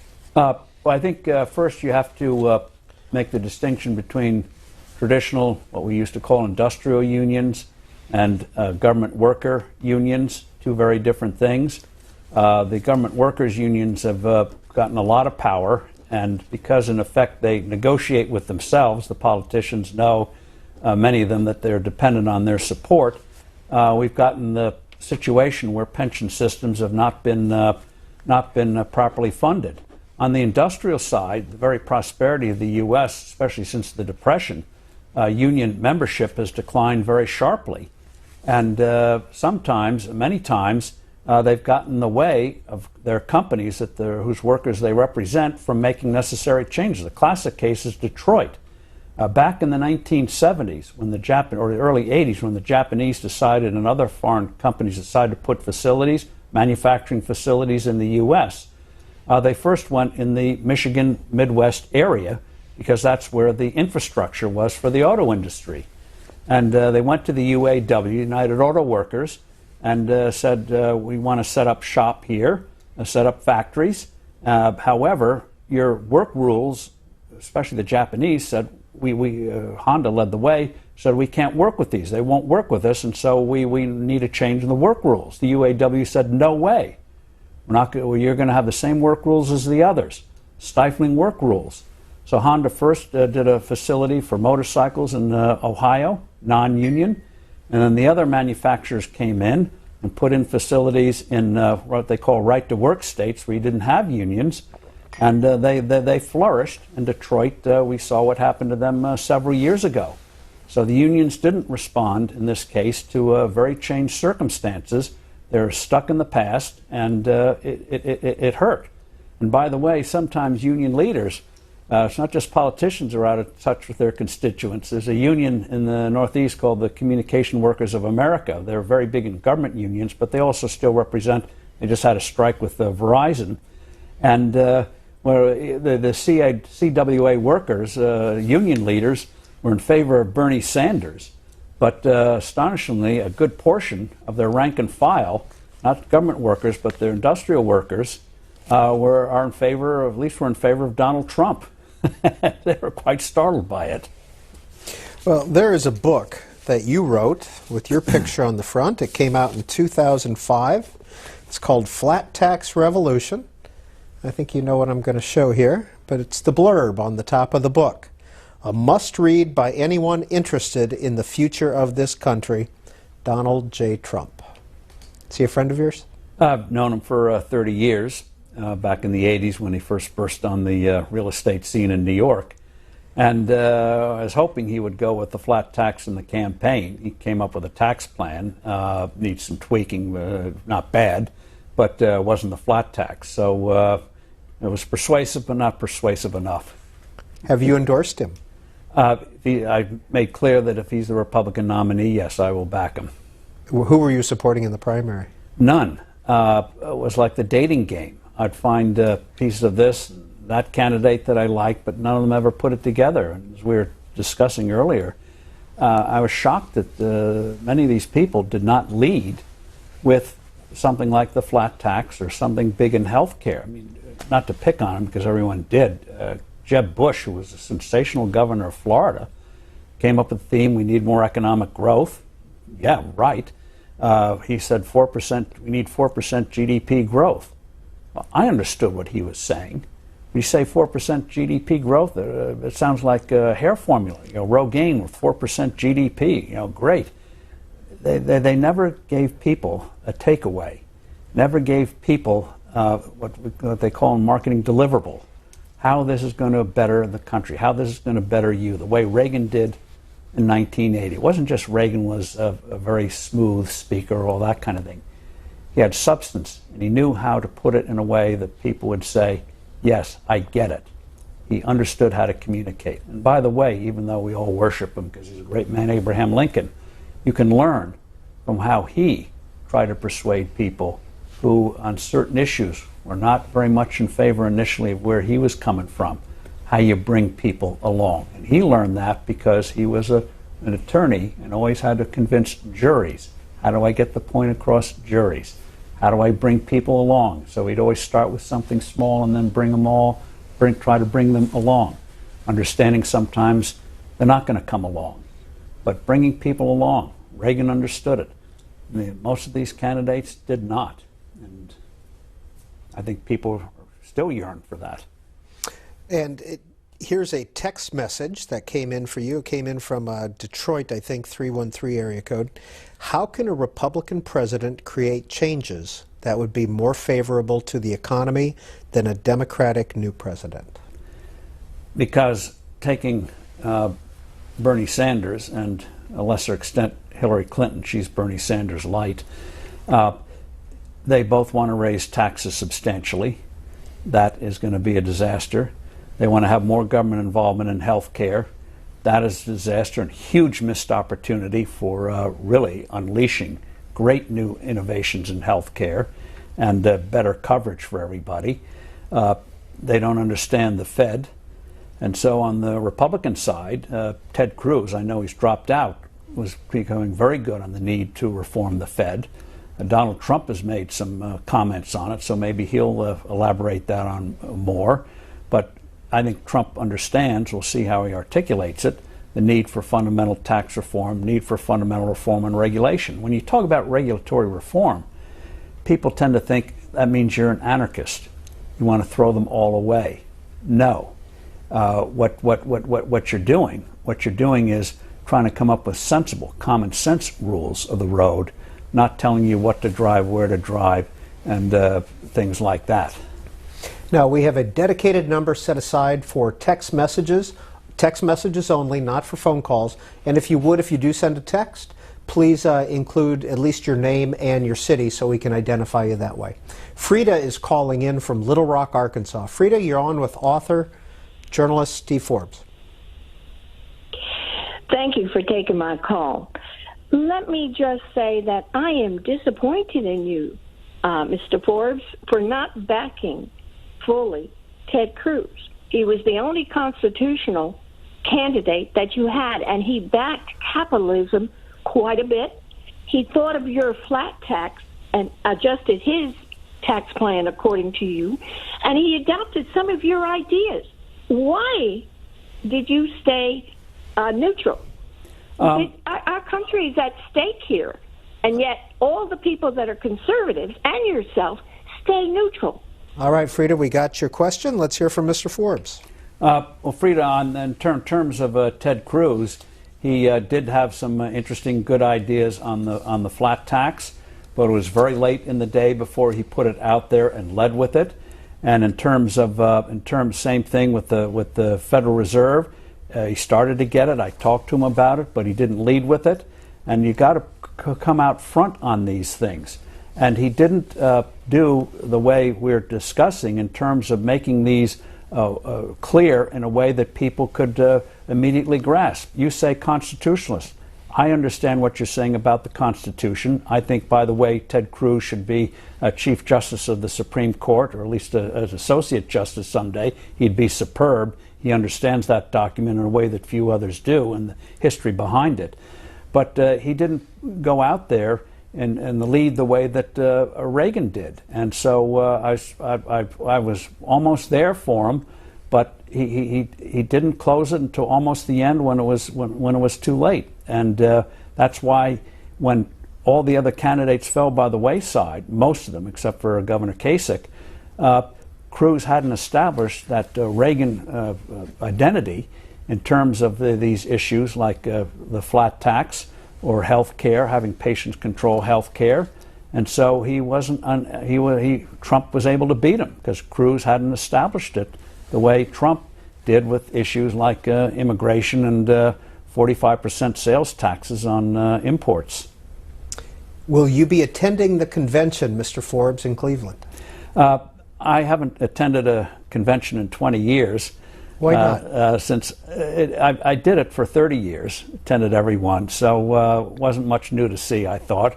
And I thought I got more, sometimes like watching a football game in the midst of winter, you see more on the screen. You see C-SPAN and others, Fox and others, and all the networks are out there covering the thing. And so I thought instead of being swirling around rumors, I'd have people like you ferret out what was happening. Well, especially in this age of social media. What do you remember about conventions in the earlier days? Did you enjoy them? Yes, because before, first one I attended was 1964, the Goldwater Convention, the Cow Palace, which is no longer around, in San Francisco. And back then they hadn't mastered television. So the speeches were awfully boring, but they were authentic. They allowed floor demonstrations, and people behaved in ways that they'd rarely would do today on TV, where these things, maybe the Democrats will be different this year, where everything is choreographed down to where you sit and what you wear and when you smile and when you don't. And in '64 it was very raucous and raw. Goldwater rights were taking over, the so-called Eastern establishment had been defeated, and there was no love lost between them. And I'll never forget being there, watching Nelson Rockefeller, governor of New York, unsuccessful candidate, make a speech, went up with his wife, second wife, and in those days, we forget today, divorce was a huge, huge issue, far more than today. Here he came with a second wife, and the convention, most of the delegates were Goldwater delegates, booed, and it wasn't just boo, it was, you look at their faces, this was the representative of the devil. The devil would have gotten a better reception than Nelson, and the raucous, and screaming. And I thought, oh my, wow, that is amazing. And but that was the kind of raw emotions you would see at a convention, and things would happen. '68, enough said. Chicago, riots in the street as the convention was going on. Mayor Daley, you wouldn't do it today. He's obviously passed away, but where he in effect said some choice words. Lip readers could see it when Senator Ribicoff of Connecticut was speaking. You don't see very much of that. The last convention we had even a semi-contest was 1976 in Kansas City between Reagan and Gerald Ford. But even there, everyone sort of knew Ford had the slight edge. It was not going to be a landslide, but it was a slight edge. And the only really totally unscripted thing was after Ford got the nomination, was going to accept the nomination, he called Reagan down to say a few words from the stands. Reagan was up in the audience. He'd lost. And Reagan, he finally persuaded Reagan to come down and say a few words, and Reagan said some words, probably from the speech he was going to give if he gotten the nomination. You could see people saying, man, did we make the right choice here? Because he was so good. And then in 1980, the excitement, real last bit of excitement, was when it looked like Reagan might try to have Gerald Ford, who was the next president, become his running mate for vice president, have sort of a co-presidency. So for several hours, that was swirling around before Reagan picked George H.W. Bush. But those moments are rare, and more it's become festive. That's why the Democrats have their superdelegates. Since the convention's a coronation, why not make sure that their thinking was you have all of these elected officials who might not have made it through the primary process because they backed the wrong candidate, but we want them there, unite the party and all that kind of thing. That's why they're superdelegates, not to rig it. Normally, decisions already been made. And here we have a year where you could still come up with a scenario. I wrote about it the other day where Joe Biden could end up with the nomination. This year has broken all the norms, so maybe I should have gone, but I'll watch you guys do it. Well, we have a picture of you at a younger age visiting with a U.S. president. Can you tell us what we're looking at here? That is with my father and mother and my siblings. We were visiting President Eisenhower. My father was, this was 1957. Which one are you? I'm the one right next to the baby, with my mother holding my sister Moira. She was about a year and a half. And we were visiting Eisenhower. He was giving his blessing to my father's candidacy. So I remember New Jersey. The governor of New Jersey, and I remember it vividly. And Ike gave us presents. He gave us each a pen, so that was a big deal. Do you still have it? Yes. Maybe it's my only 401k, an Eisenhower pen. But for a kid, it was exciting. Going to the White House, Eisenhower was not just a president; he was the man who helped win World War II, and so it was quite exciting. And but it was also a good political lesson. Even though he was endorsed by Ike and Vice President Nixon came in to help my father, he lost. And my father said he was nosed out by a landslide. And endorsements are nice, but they don't always sway voters. Now we're going to show another picture here. Who is in this picture, Mr. Forbes? Do you recognize that picture at all? Yes. Oh, wow, how young I looked. My father and my mother. Brothers, maybe make it a little larger. Yeah, there's. And that's you next to your father? That's me next to my father, and there's more of me now and less hair. And who are your three brothers?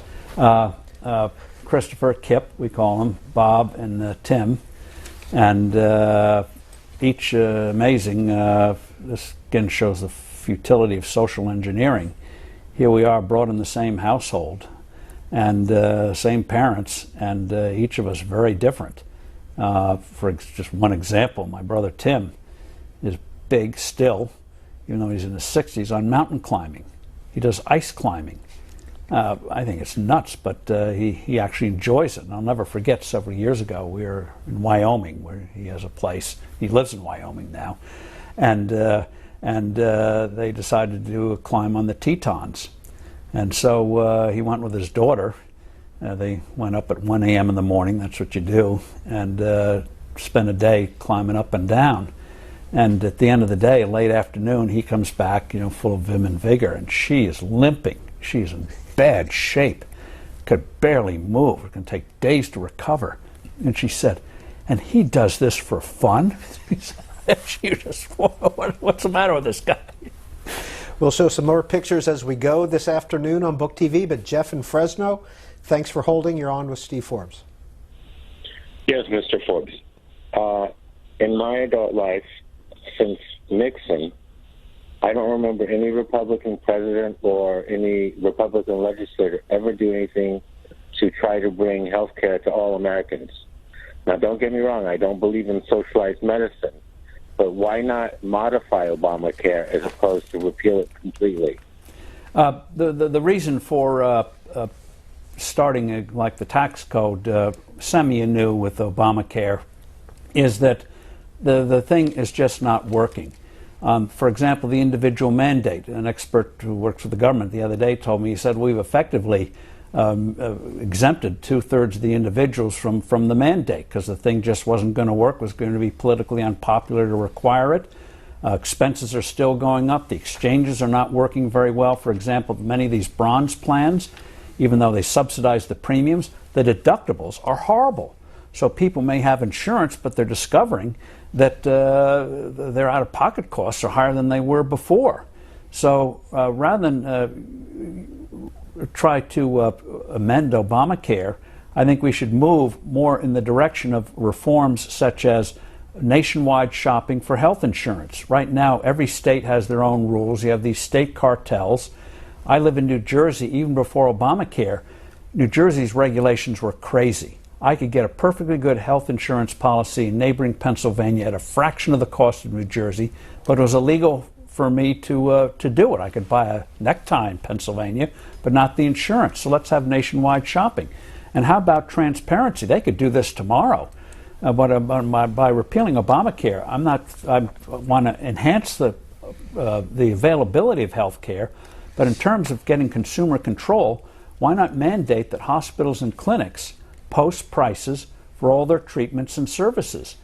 And so if one hospital charges $2,000 for an MRI, another one says we'll do it for $350, you as a consumer can say, okay, let's look at that.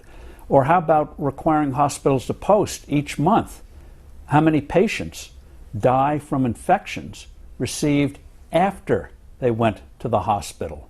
It's a national scandal. Chipotle, food, any restaurant gets food poisoning, it's a national story. Thankfully, no one died in that case. But tens of thousands of patients die unnecessarily from infections received after they're admitted to the hospital. People don't know that. That should be public information. So, and you should be able to choose your own health insurance policy instead of what the government says you should have. I don't need pregnancy services.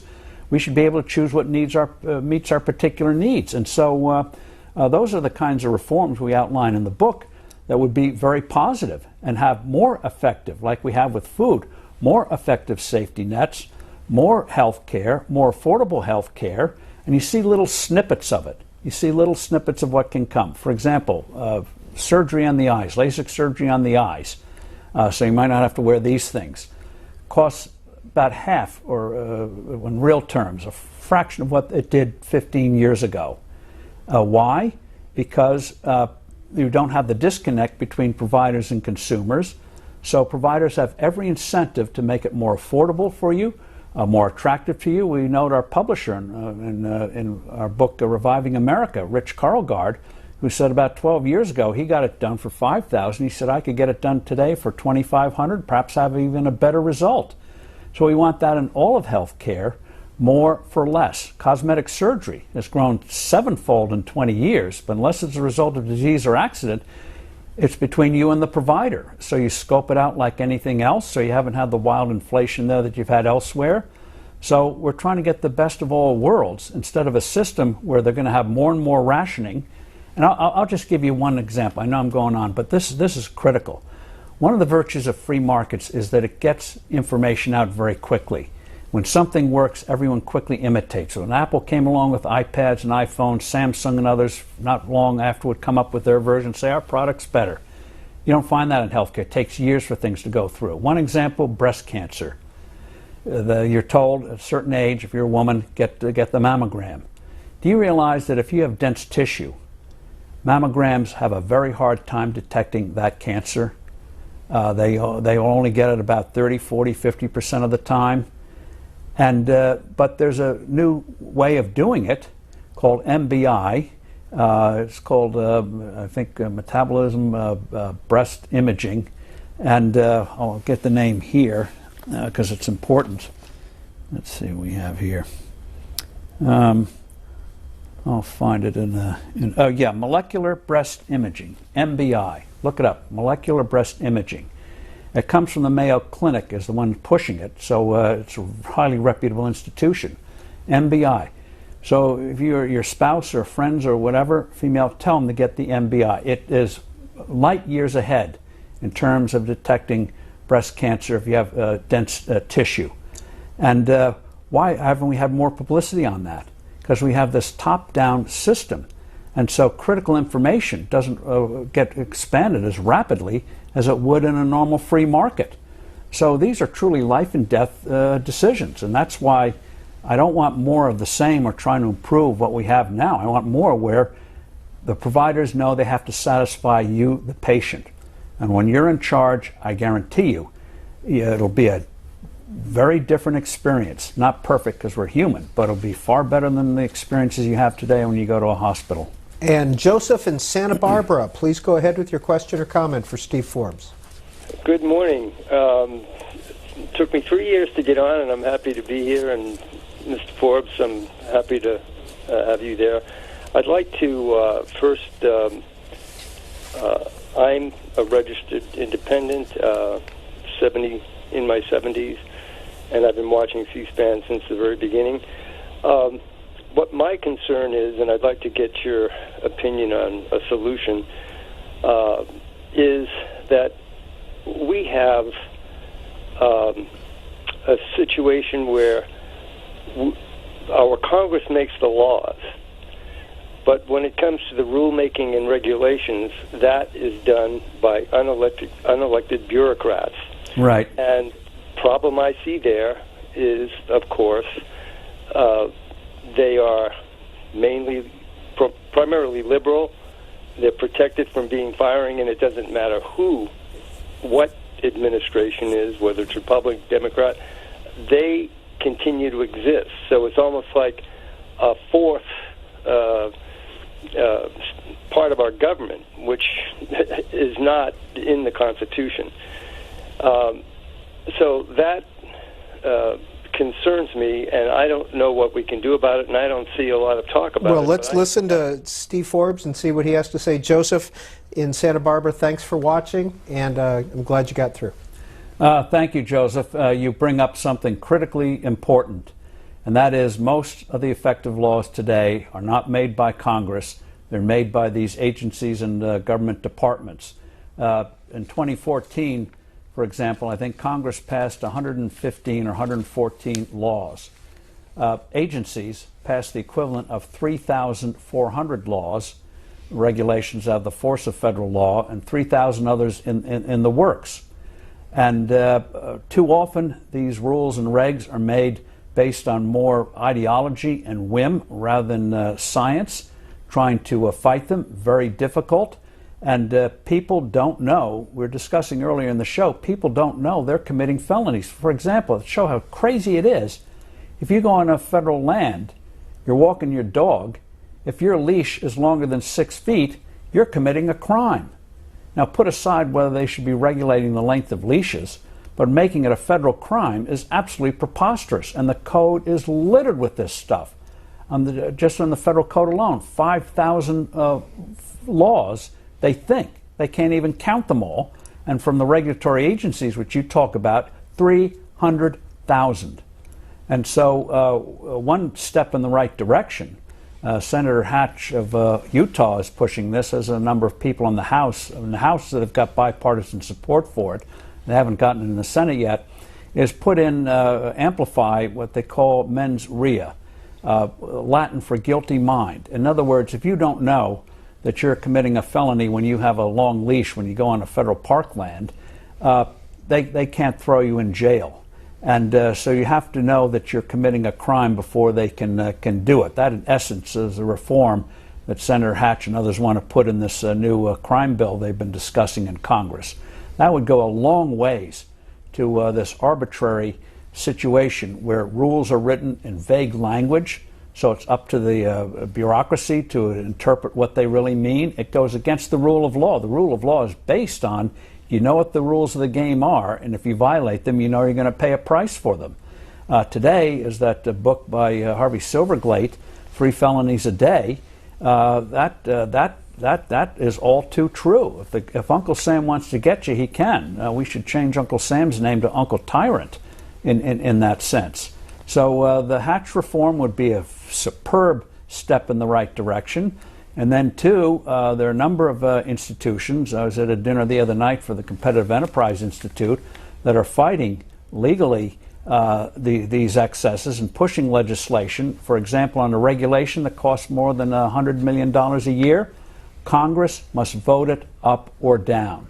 They just can't say, oh, that's out of our hands. They have to take electoral responsibility for it.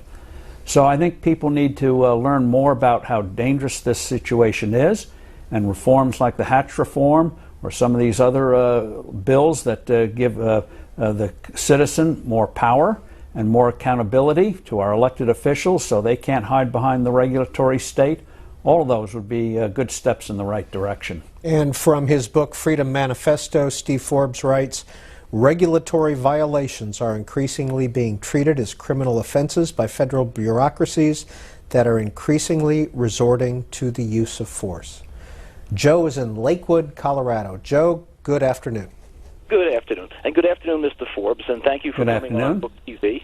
And thank you, Book TV, for hosting him. I've enjoyed your insights, and I was wondering about your position on getting health care through your employer. You sounded like you didn't see that as a good thing. And my experience is that when my company downsized, I lost my job, and I was paying $13,000 a year on COBRA. But when I sought insurance elsewhere, I found that it would cost $17,000 to $22,000 a year because I was grouped in an over 55-year-old insurance risk pool.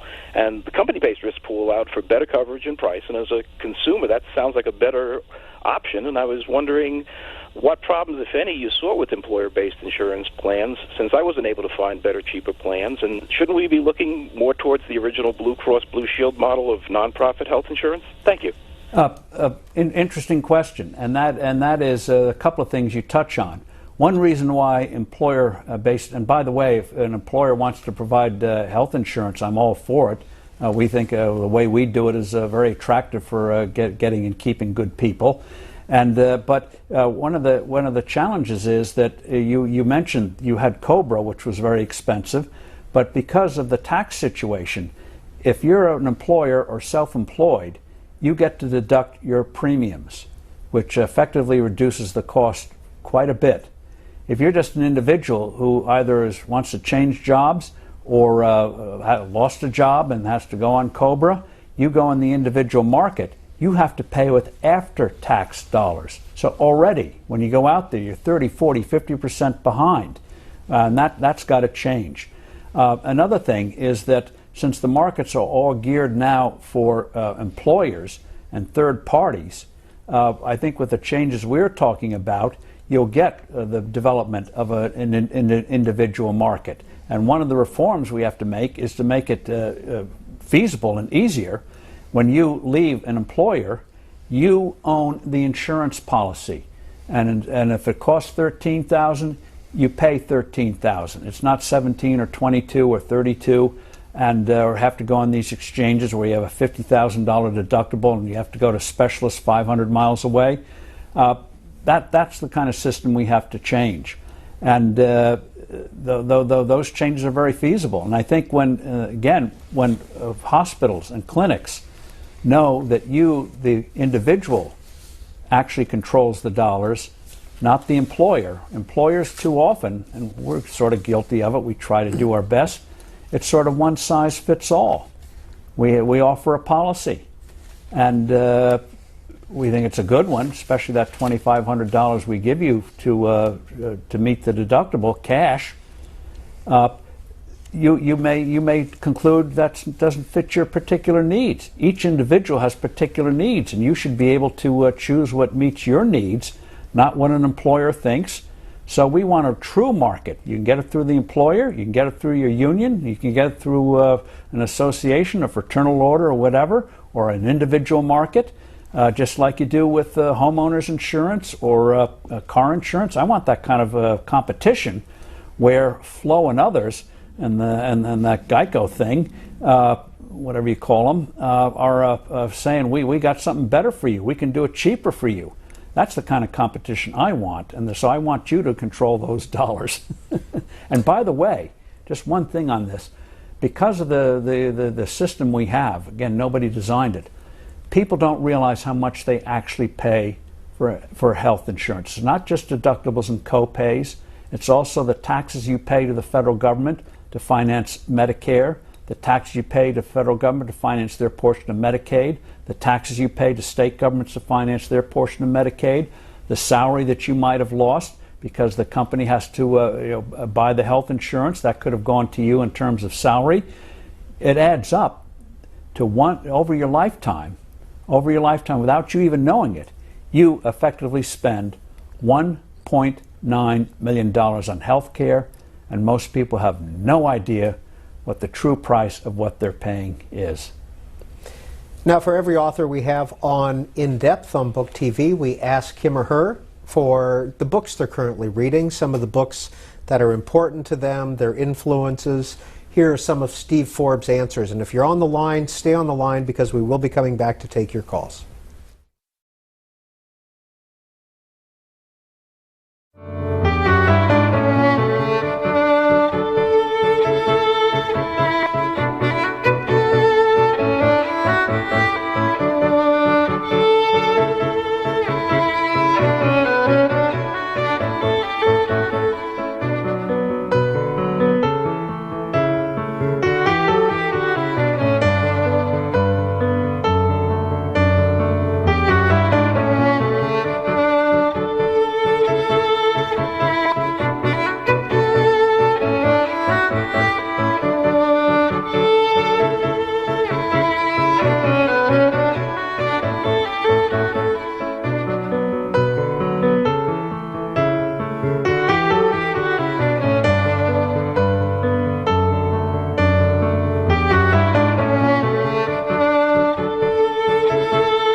Here's a look at some authors recently featured on Book TV's Afterwards, our weekly author interview program.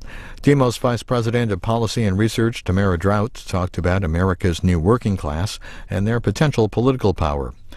And Shaka Senghor weighed in on criminal justice reform and recalled his 19 years in prison. Ayn Rand Institute fellow Don Watkins argued that measures to alleviate income inequality actually end up hurting low-income Americans. In the coming weeks on Afterwards, Senator Barbara Boxer of California looks back at her life and career in politics.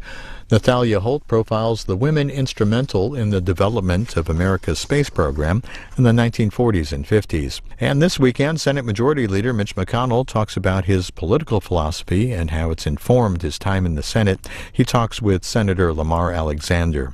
I think divided government is probably the only time you can do big transformative things. I'll give you 4 examples. Reagan and Tip O'Neill raised the age for Social Security. Reagan and Tip O'Neill did the last comprehensive tax reform. Bill Clinton and a Republican Congress did welfare reform and actually balanced the budget 3 years in a row. Big stuff. Arguably none of that could have been done in unified government. Afterwards airs on Book TV every Saturday at 10 p.m. and Sunday at 9 p.m. Eastern. You can watch all previous Afterwards programs on our website, booktv.org.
And Steve Forbes, you list as one of your influences Alexander Hamilton. Here's a quote from your book, Money. In remembrance of Alexander Hamilton, like few others before or since, he showed that money, properly understood, is the root of all good. Yes, when he became Treasury Secretary, the U.S. was a junk bond nation.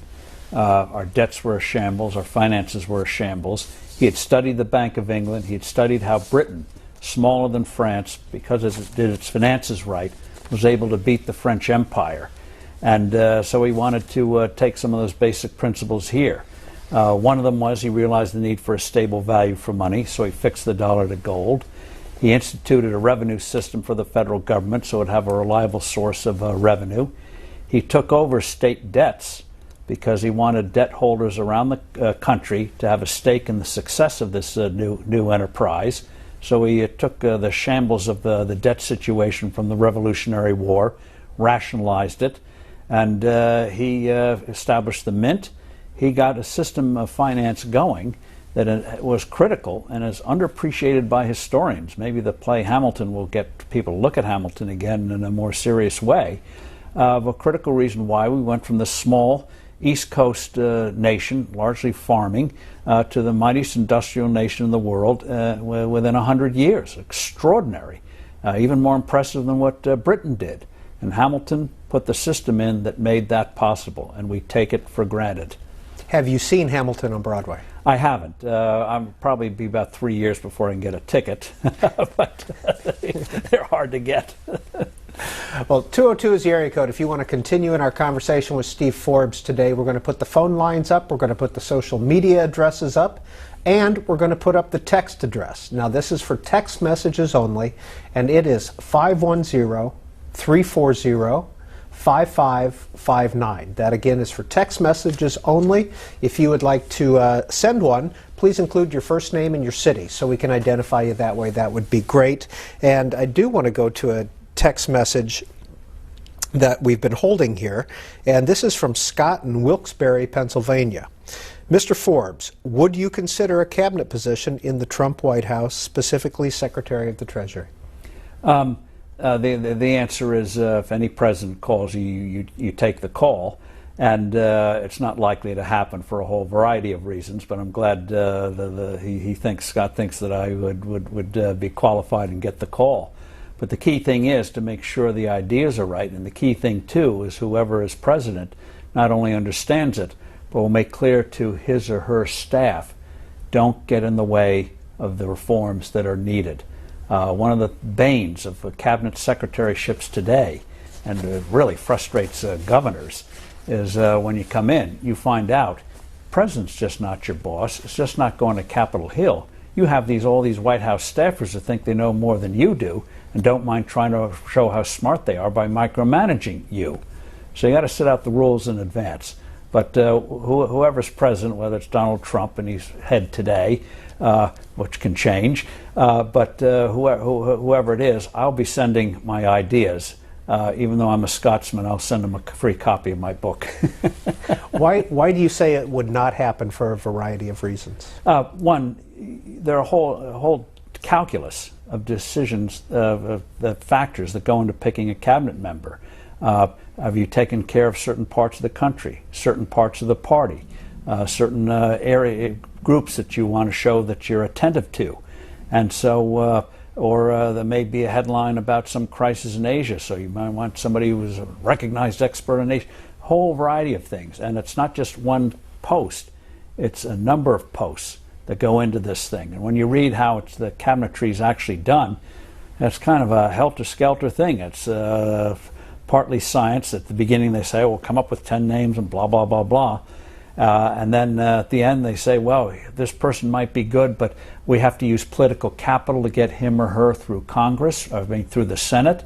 And even though they might be good, maybe we should save our political capital for something else. So, no, I'm keeping my day job for now. Raymond in Tyler, Texas, please go ahead with your question for Steve Forbes. Thank you, Steve. And Raymond Trowbridge in Tyler, Texas. My question is on the gold standard. Mm-hmm. The gold is a solid currency. It's within regard to keeping our sovereignty as a nation and having a solid currency that is impenetrable by other nations. And it is a standard. Going along with Gresham's law of economics, bad currency drives out good currency. When we got off the gold standard, we established bad currency. That's just my opinion. Now, when countries go up in currency, valuing it or whatever, it hammers us. So we hit the same wall of punishment that they're hitting. But it affects everybody here in our country, every citizen. The law doesn't respect personality. It's solid. Either we conform by an act of our will to have something stable, like what's going on now in the government. Honesty. Okay? Honesty can be considered a currency of exchange as well. Hey, Raymond, could you wrap this up and we'll get a response? Yes, and is a currency, and it doesn't choose sides. So to wrap it up, the theme, what principle we need to get back to, the basics that we yield to. And go ahead. I'm through. Well, thank you. And the key is having a currency with a stable value, like Alexander Hamilton recognized more than 215 years ago. And he fixed it to gold, just as the British pound at the time was fixed to gold. And that's a critical reason why we had this great growth that we had. And we discussed earlier, we had a gold standard for 180 years, and it worked. We had the greatest growth of any nation in history. A lot of factors, other factors at work, but we got the money right. And since we've been off the gold standard, our average growth rate has been far lower than it was when we were on it, average, over time. And our economy today, if we'd had the same growth we had when we were on gold, we'd be $8 trillion bigger economy today. Over 40 years, compounding hurts because investing is risky. If you don't know what you're going to get paid back in, you get less productive investing. And when you had a fixed value for the dollar, guess what happened? You had less currency trading. You didn't need it. You know, when you go from Texas to Oklahoma, you don't have to worry about what the dollar is worth in Oklahoma versus Texas. It's the same currency. Today, having all these floating currencies, currency trading on a daily basis is $5.3 trillion, more than stocks and bonds put together. Tens of thousands of the best minds in the world focus on trying to make money trading currencies. Huge waste of resources, huge waste of brain power. That's why we got to get back to a gold standard. And also, you hit the word trust. Trust is what makes a currency work. And when you lose trust, then it leads to all sorts of social problems. And just as you have 12 inches in a foot or 60 minutes an hour, you should have a stable currency. It would make life a lot better than what we've been going through. Well, here's a text message from Northern Virginia. What is your thought on Bitcoin? Bitcoin, the challenge, well, Bitcoin rose up, you might call it a high-tech cry for help. These and other cryptocurrencies rose up because of a lack of faith in the dollar and a sense of wanting privacy. The challenge with Bitcoin, as I see it, is that it's still unstable in value. You know, let's say you got paid in Bitcoins. 1 week you could buy probably Kobe beef or steaks. Next week you'd probably get a second-rate hamburger because it's so volatile. So they got to find a way to stabilize it. But what is coming out of these cryptocurrencies like Bitcoin is, I think, a new payments system. We don't realize how expensive and complicated our whole banking finance payment system is today. We think when we go to the store, we swipe our card.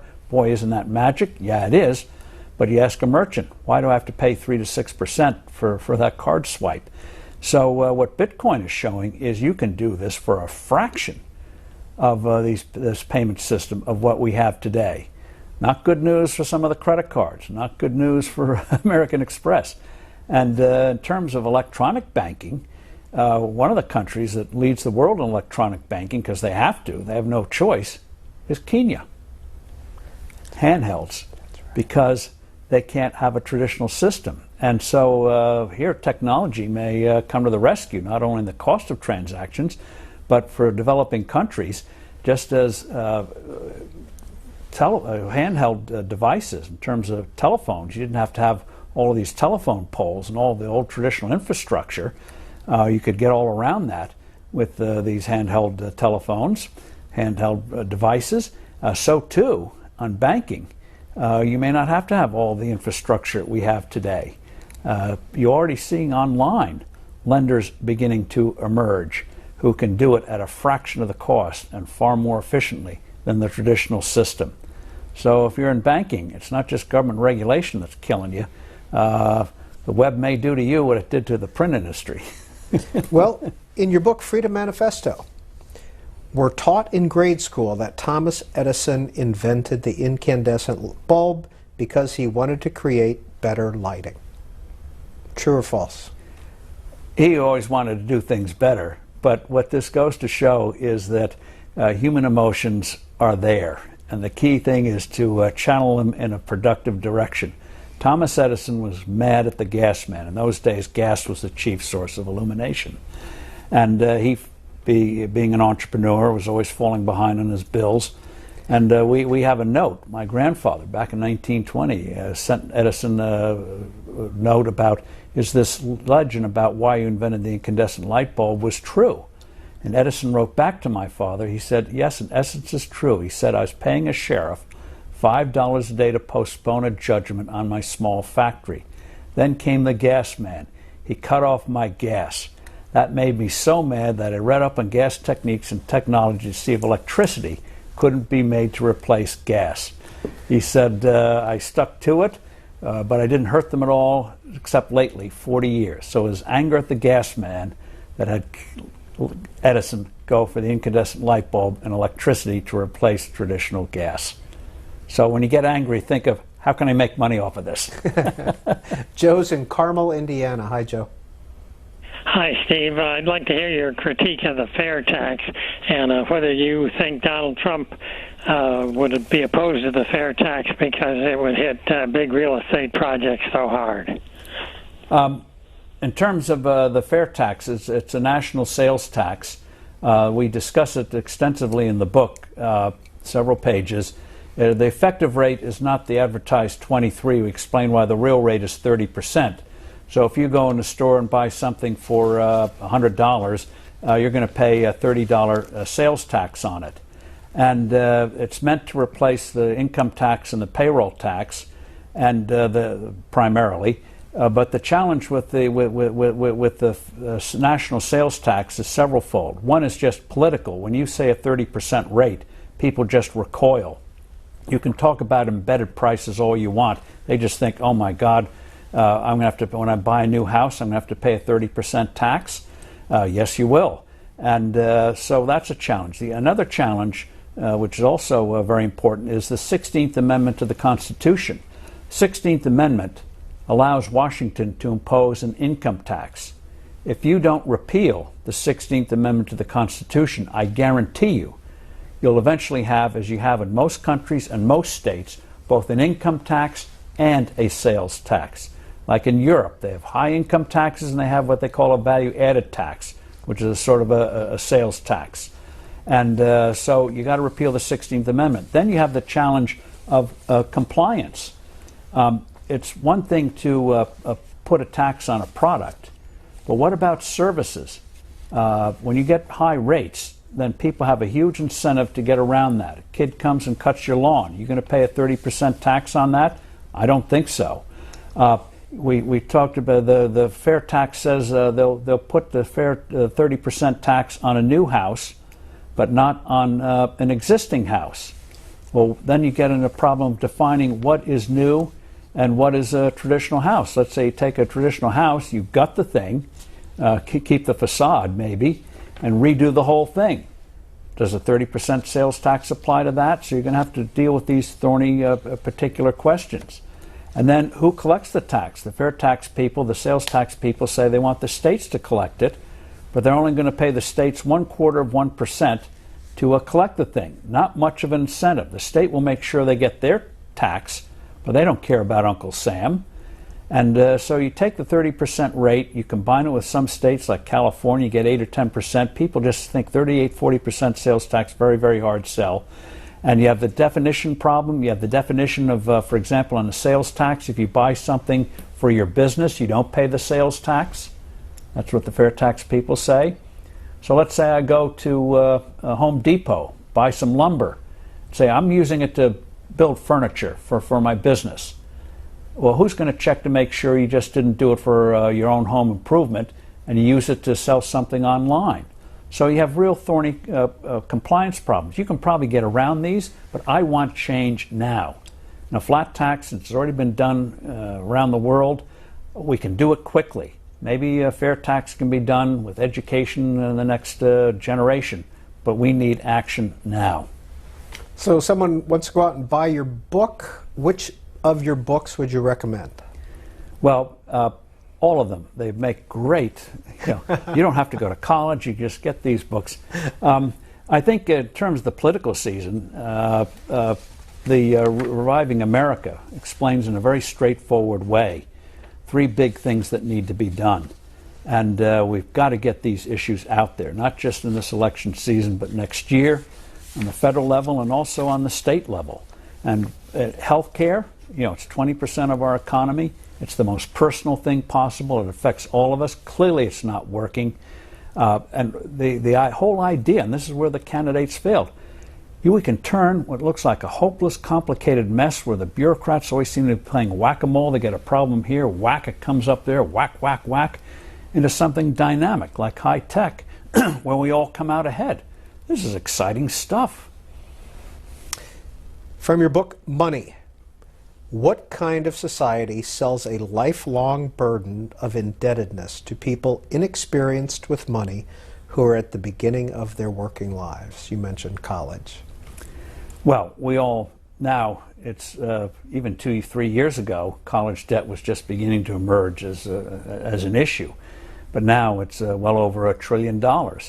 And one of the things that has happened with all good intentions is that as costs went up, government came in, subsidized loans, Pell Grants and the like, and what did it end up doing? It ended up raising tuitions, and so you're on a vicious cycle. You look at the growth of administrative costs at these institutions. Why are they going? That's always a telltale sign. When that goes up faster than teaching, actual real laboratory research, real scholarly research. And so there's a lot of bloat out there. A lot of nice big buildings and swimming pools, very nice, but not the essence of learning. And so the students end up coming out of college, in many cases, especially graduate school, is where you really see it, where you have a mini mortgage and no house to show for it. And right now, because of these mistakes we've been making, have a punk job market. And so the prospects of being able to get this off your back in a few years recedes into the environment. And then the government has incentives where if you work in government, you get a faster payoff forgiveness than if you work producing things in the private sector, which is bizarre. We want people to produce things. So it's bad all around. And by the way, it can be done in terms of controlling costs. I think parents are beginning to wake up to this. Just talking the other day of the president of Purdue University, a fellow named Mitch Daniels, who has huge experience in this town on budgeting. He was a successful executive in the private sector, very successful governor, where he turned a state that was in trouble into the AAA credit, Midwest, no energy, no high tech, real hard work. Because he's been able to put in systems and running to control expenses, I think for almost 5 years now, they've had no tuition increases. If you look at the nominal tuitions at schools now, most of them are 60,000+. Purdue, it's still 48. And when he first put in the policy, no more tuition increases, he tells the story.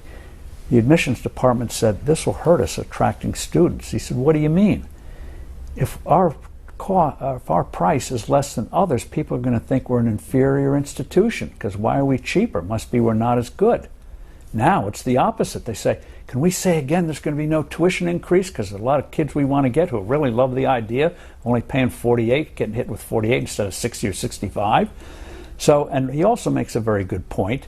This again gets to, we've got to get pressures from parents and others. He said, you don't go in these institutions or anything and think you can just take a meat axe and cut off a lot of fat.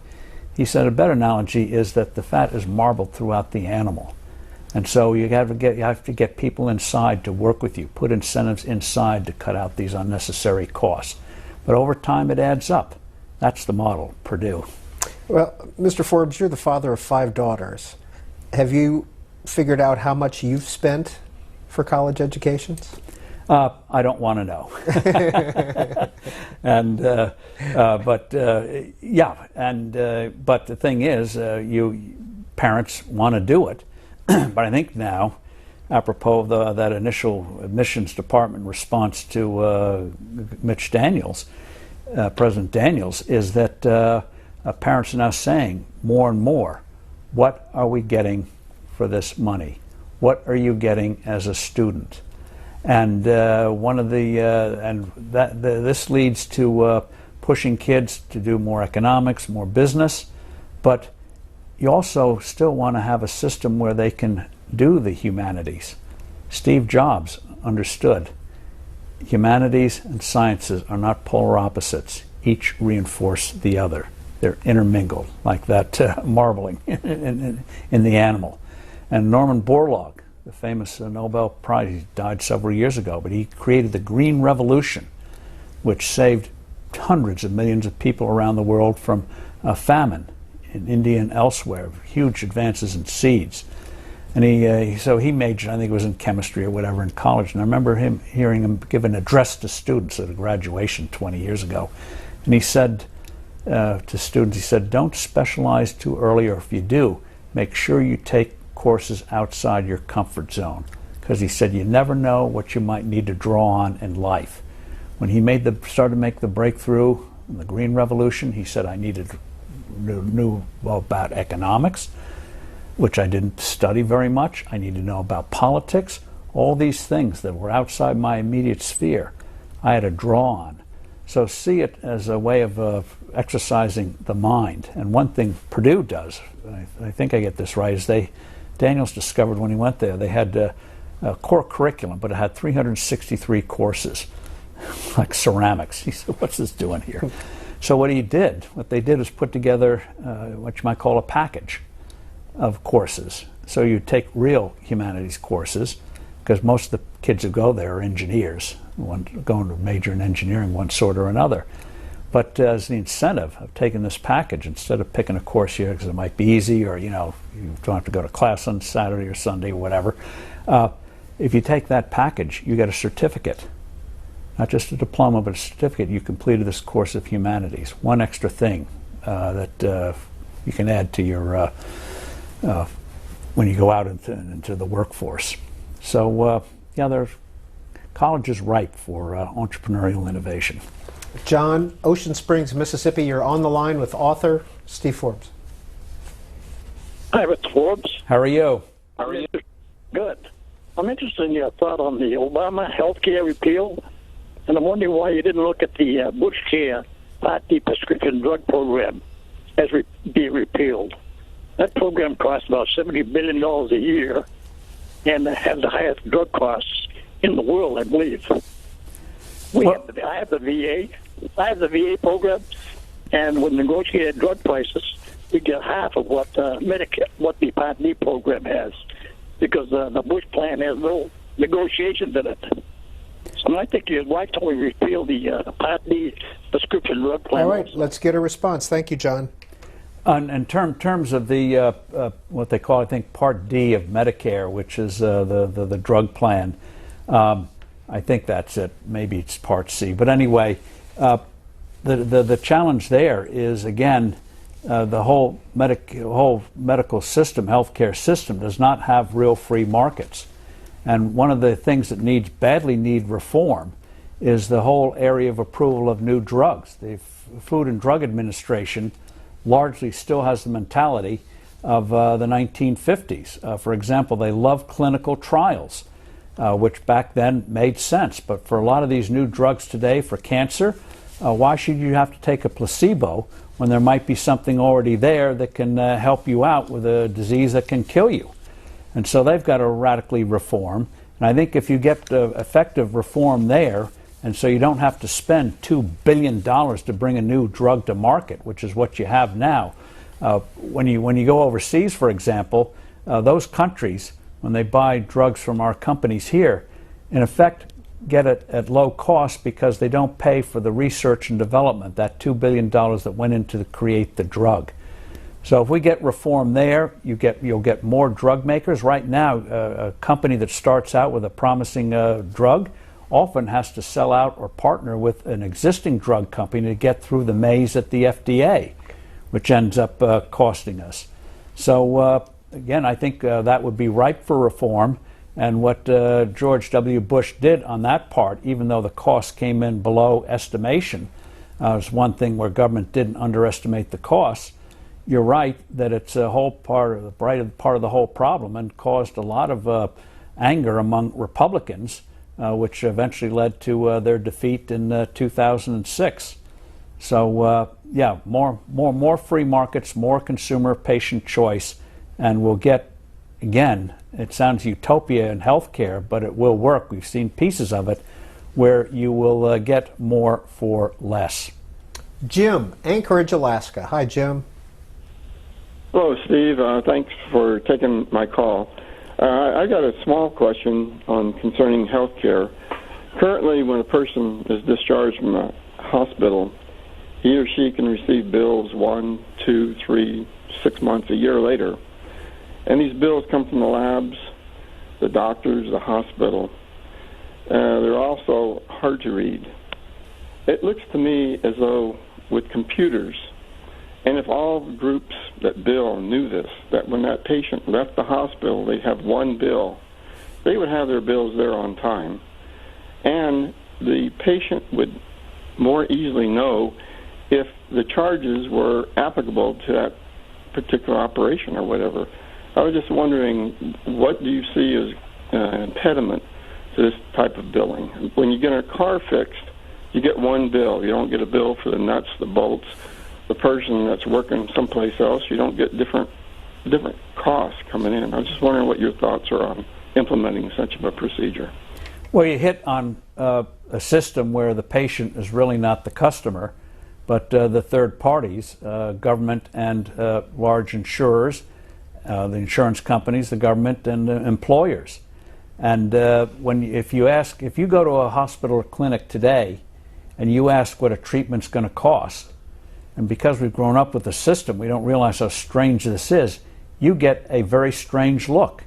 It means either you're uninsured or you're crazy. Why would you want to know the price? What's it to you? They tell you, oh, insurance will take care of it, and then we'll send you if you owe anything. So they want to keep you passive, and they want to keep you ignorant, and that's the way the system is geared. Whereas if you start making these reforms where the patient has that consumer power, they know they have to, and you're going to be saying yes or no on whether they get paid, there'll be a lot different attitude. Even with computers today, you cannot read, unless you're a genius, the bills that you get. And you try to file for a claim, and by golly, Franz Kafka, who wrote about trying to cope with bureaucracies, you feel absolutely lost and bewildered.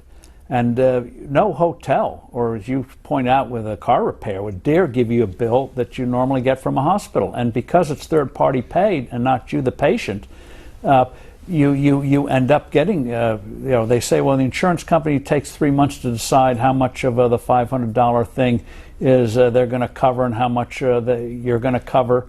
They have over 20,000 different diagnoses, whatever they call them. So you have to talk with your doctor. If it's one kind of particular diagnosis, insurance won't cover it, or maybe only cover 50%, but if it's almost like it, they'll cover 85%, so you jigger the diagnosis. It's an insane system. That's why we got to get it simplified, back to you, the consumer, and you won't get these crazy situations, and you'll know in advance. When you're in charge, the hospitals in advance, the clinics in advance will tell you, this is what it's going to cost. And you see little signs of it. In Pennsylvania, there's a hospital chain called Geisinger. And several years ago, they instituted, legally they can't call them warranties. But in effect, if they don't do something right, the procedure's on them. So if they botch the knee operation, the next one's on them. And you'd think, in a normal market, everyone else would quickly have to do that, like with the automobiles. If one company says we'll give you a 10-year warranty with all this, that, and the other thing, the others quickly follow suit. Hasn't happened in healthcare because it's third-party pay, and not you, the patient. And so you get hospital rooms will look like an old boarding house, everyone jammed in, and we've grown up with it, so we don't realize how unnecessary and crazy it is. Even though a lot of that equipment is fantastic, a lot of smart people, the system itself just is not working. Gary is calling in from Lopez Island, Washington. Hi, Gary. You're on with author Steve Forbes. Hello, Steve. It's Gary, your friend from Freedom Fest. We did some stage plays together. Oh, boy. And neither of us are in Hollywood, yes. Yeah, I wanted to ask you about the gold standard. It seems like it's impractical, but on the state level, some state legislatures are advocating gold. Some state school systems are stockpiling gold. And overseas, central banks like Russia, China, Kazakhstan, so many others are favoring gold over paper. Is it possible that that kind of a creeping, gradual gold standard will start internationally and here in the United States? Well, I think getting a gold standard, one is, and this is one reason why we wrote the book, is so the people get an understanding of what the thing actually is, and not this myth-encrusted thing that we're told by economists. It's very simple. It's like having a ruler with 12 inches. It doesn't restrict the size of a building you wish to construct. It just means you have a basis of measurement to make it possible to do construction efficiently and safely. Same thing with the economy, having a stable currency. And so what you might call the idea framework is beginning to be laid. The Chinese have been studying this for several years. I wouldn't be surprised if in the next decade, if they don't mess up their economic reforms they're trying to do now, China goes to a gold standard before we do. They're beginning to realize the necessity of a stable currency.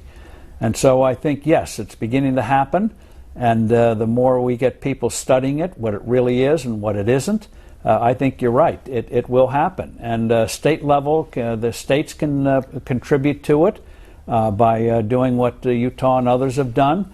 And one of the things we could do in the meantime in this country is remove the barriers against alternative currencies. So if you want to establish your own currency, you're free to do so. And you don't have to worry about the FBI throwing you in jail. This is not counterfeiting. This is just having an alternative currency. And especially with high tech, it becomes more and more feasible. So remove all those barriers, tax barriers, regulatory barriers, and something might emerge in the marketplace that we can't even conceive of today. Well, here's a text message from the 717 area code. I think that's Pennsylvania somewhere. Mr. Forbes, what do you think about Mr. Trump's idea of bringing jobs back from China? We won't bring jobs back. What we'll do, if we do things right here, as we outline in the book, foreign companies will be investing here on a level we can't even imagine. We got a little flavor of that in the 80s when we started to move ahead in the rest of the world. Auto manufacturers came here because it turns out we could make cars as good as anyone else if we didn't have crazy work rules. Chemical companies are coming here now because we have low energy costs. So you get the right environment and capital will flow into this country. And who knows in terms of manufacturing what will be done with 3D printing and other technological advances in terms of making robots. Robots have been with us for forever. We don't realize that a washing machine is a form of a robot instead of washing with hands. We know machines do it. Same thing with dishes and the like. So, but now with the laser technology, they can be precise in a way and cheap in a way where you can make clothes that are now done in the third world. We'll be able to do it. You won't need many people, but that laser technology, very, very promising. So instead of thinking of us losing, creating, I want an environment where everyone wants to come here because we have a good currency, good legal system, good tax system, and you want to be here. And people, when they look at their uncertain governments there, around the world, even now, with all our troubles, we are in trouble, but we're better off than most of the rest of the world, which is why they want their kids to go to school here, why they want to have real estate here.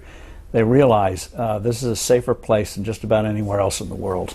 And that most recent book by Steve Forbes and Elizabeth Ames, Reviving America, How Repealing Obamacare, Replacing the Tax Code, and Reforming the Fed Will Restore Hope and Prosperity. I want to play some video. You'll be able to see it right there. Okay. And you'll know what this is about. It's from March of this year. I thought Steve Forbes liked me, and they put me down at 4.5 billion net worth. I'm not complaining, but it's much more than that, okay? And I couldn't understand, why is it that Forbes, they just raised me $400 million this year. Now, I should be happy, right? And I am happy. What difference does it make? But I couldn't understand, why are the Forbes numbers so much lower than the value of what I've built? What was that about, Mr. Forbes? Donald Trump always thinks we underestimate his wealth, and we go through this every year. And the essence of it is, putting aside various properties, the essence of it is he thinks we should put several billion value just on the value of his name. And in terms of how we value wealth, we say you monetize it and then we'll count it as value. We do this for everybody, not just Donald Trump, Oprah, and others. Yeah, your name may have some value, but you monetize it, you show that it's worth something, we count it. That's the biggest, that's several billion, that's the big difference. And but he is irrepressible. I have to tell you his story. I shouldn't, but I will. It's in the magazine. We did a story on his wealth last fall for 400 richest list, and he disputed, as he did there. He thinks it's much more. And so our editor went up to his office. It was the same day the Pope was in New York. And so Trump Tower has a balcony, so went out on the balcony, and a lot of Latinos down there. And so there were some cheers for Donald Trump, but there are some boos as well. And Trump turns to our editor and he says, you see, 90% approval. And then he says, this shows also you've underestimated the value of Trump Tower. The Pope chose this building to begin his New York parade. And so he is, it's like Steve Jobs. Trump tries to make the world as he thinks it should be. And it can be a shortcoming, but it also can be, it's the source of his strength. He doesn't see what's there, he sees what he wants it to be. And that's what has made him in real estate, why he has these buildings with his name on them. He made it happen. And by the way, whatever you think of him, one reason that he succeeded against all expectations in people's minds, one, they knew him because he's been on TV for 10 years, seen as a figure of authority, so they already felt they knew him, unlike every other candidate. He started out with even higher name recognition than Jeb Bush, far higher. They felt they knew Donald Trump. And but what also helped, though, is precisely because he's in real estate. A building just doesn't happen. So people could see, big building, he made it happen. You don't give a speech and a building rises up. He made it happen. And that's what gave him the initial credibility. This was even more than software. Software is, you don't feel it the way you can see a big building or a big bridge or a golf course or whatever. That's what gave him his original authority. And again, as we were discussing earlier, his challenge now that he's got the nomination locked up, is taken to the next step and to recognize everything he says now will be examined. He thought he was examined earlier. He ain't seen nothing yet to what they're going to try to do to him. And so he's got to put that team together and take it to the next step. Where did the Forbes 400 come from? Came from my father back in the early 80s. Thought it'd be fascinating to see who had it, who was losing it, who was making it, what areas it was coming from.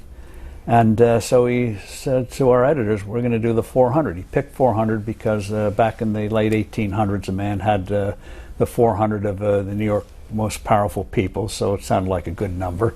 So my father went with it, and our editors fought him tooth and nail.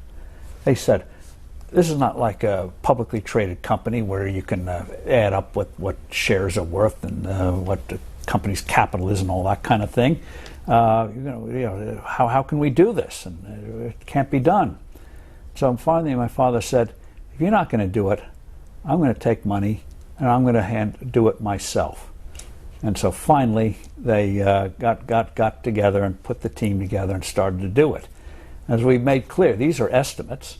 Some cases you get cooperation, some cases you don't. You've talked to bankers, you talk to competitors to get a good idea of the range.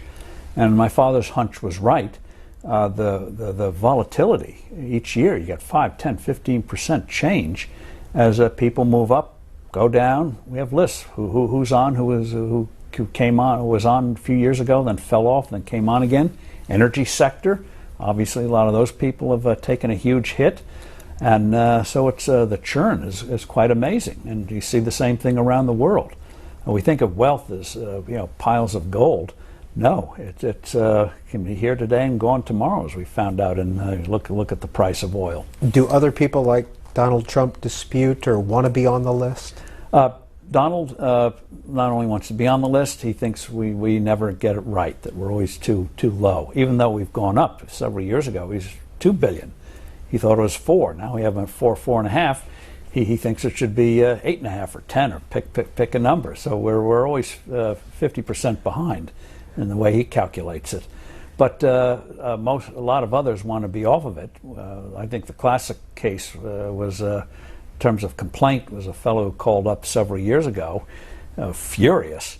And it wasn't so much our estimate that he took issue with, was that he was on the list because he's in the midst of a divorce and he didn't want his wife to know what he had. We found it. Who is Sabina Beekman? My wife. Been married now almost 45 years. We met 46 and a half years ago at a party, and sitting next to each other. It's amazing what chance plays on these things. And I, being a smart aleck, offered her a cigar. This was at a posh club, and without missing a beat, she took it, lit it up. Said, "If you want to play that game, I can too." Smoked it. And you have 5 daughters. How many are involved with Forbes Media? Right now, 1. Moira, who heads up women's side and conferences, various conferences, just had a very successful one on a women's conference. And the others 2 are scattered around the country. One's in Dallas, one's in Seattle. And but they all got through the teen years thanks to their mother. And one thing I would recommend for parents with, especially with teenage daughters, one is the mother. Just brace for it. You get it more than the father does. And remember, in a very different context, what Lincoln said, "This too shall pass." Scott Halloran tweets into you, Father's Day is coming up. What do you miss most about your dad? Just the everyday interaction. He was one of these originals who you never knew what was going to come out of his mind. He was always thinking, always seeing things. And so it was constant. People, they say, are addicted to their handhelds. We were always wondering, what is he going to come up with next that we wouldn't have even conceived of? Like that, the issue of the 400. And he was intrepid. Talking about motorcycles, again, I wouldn't go ride one. I love looking at them. They're beautiful things. But as he got older, he rode them more instead of less. In his 50s, late 50s, he started to commute to New York on a motorcycle. Then even worse, he started to ride in the city. New York City streets, pothole. He started riding in New York, and so he had generational role reversal. The kids telling the father, "Dad, these are dangerous. You can hurt yourself. You got to be careful." And he did have at least 3 serious accidents on motorcycles. One nearly killed him, and didn't stop him. And he gifted one to Elizabeth Taylor. He gifted one, a purple. She was coming out with a purple passion, I think it was, perfume. And yes, but that kind of gesture, yes, he loved doing that. Do you still have the plane or the ship? We don't. The plane was a 727, and talk about fuel consumption. No, it does not work. And the boat, no. About 6 years ago, became plane. It was very good for advertising, getting business, because no one else had one. But it lost its ability to attract business, and so Scottish blood came in. Cost effective? No. Beautiful, but it was not cost effective. And again, that gets to the tools change with the times. Next call for Steve Forbes. Dave, Shaker Heights, Ohio. Hi, Dave. Hi. Good afternoon, C-SPAN and the wonderful C-SPAN audience. And good afternoon to you, Mr. Forbes. Thank you. reader of your magazine the last 50 years on and off, and it's given me some wonderful, wonderful ideas. Thank you. Okay, going on to Social Security, I'm really a little bit upset because if I talk to 99 out of 100 people, everybody thinks it's not going to be there, it's going bankrupt, and they are so misinformed by, I hate to say it, a lot of our media. Now, the question is this, and here I'll draw the picture. You remember in the early 80s when Greenspan, Tip O'Neill, and Ronald Reagan, in a day or two, Social Security had a $50 billion surplus. In other words, it was close, but not bankrupt, but it was close. Today, that surplus is close to $3 trillion. Now, you started off in the program, your dad or grandfather said, money should bring happiness, not pile up. Don't you think it would be a wonderful thing for our economy that the people who helped get that surplus, mainly the baby boomers, now get additional benefits before someone comes in and takes it and literally steals it? Your thoughts, please. Very interesting question, and the sad news is the money's already been stolen. It's already been spent. That $3 trillion surplus is with the so-called trust fund is a trust fund in name only. The only thing that trust fund has are IOUs, non-marketable, from the U.S. Treasury Department. When Social Security money comes in, when our payroll taxes go in, they're immediately spent, and they give an IOU to the Social Security Administration. That's why, you remember 5 years ago, we nearly had a default on U.S. government bonds because we weren't going to raise the debt ceiling, and there are fears that people wouldn't get their Social Security checks. Well, if you had a $3 trillion surplus and marketable government securities, that would pay for benefits for 4 or 5 years, 6 years. But the money wasn't there. It had already been spent. Now, if a private company did that, took money from their workers, spent it, and then gave a non-marketable IOU, those executives would go to jail. But in Washington, that's considered high finance. So that $3 trillion, $2.5–3 trillion does not exist. And one of the things I hope the next president will do is take some of these non-marketable IOUs and substitute saleable government bonds, take them out of the Federal Reserve. It's complicated, but I think it can be done, so that if you do get a crisis again, you don't have to worry about people not getting their Social Security checks. Now, that $3 trillion also is supposed to be a reserve, like a pension fund or a 401k, to pay future benefits. It's not just for those who are on the system today, but not only pay what they get today, but make sure the reserves are there when revenues start to come in less and outgoes go up as our baby boomer generation retires. So those are supposed to be reserves like pension funds and 401ks and the like. And so in terms of Social Security, the key thing is we do have enough wealth in the economy to pay for the current promised benefits for those who are on the system and those who are going to go on the system for the next 10 or 15 or 20 years. The problem comes with younger people, people in the teens, 20s, 30s. The system is not going to be there for them because it's pay as you go. There are no real reserves there. So that's why I think for younger people, they should put in a system where part of their payroll tax goes to their own personal accounts.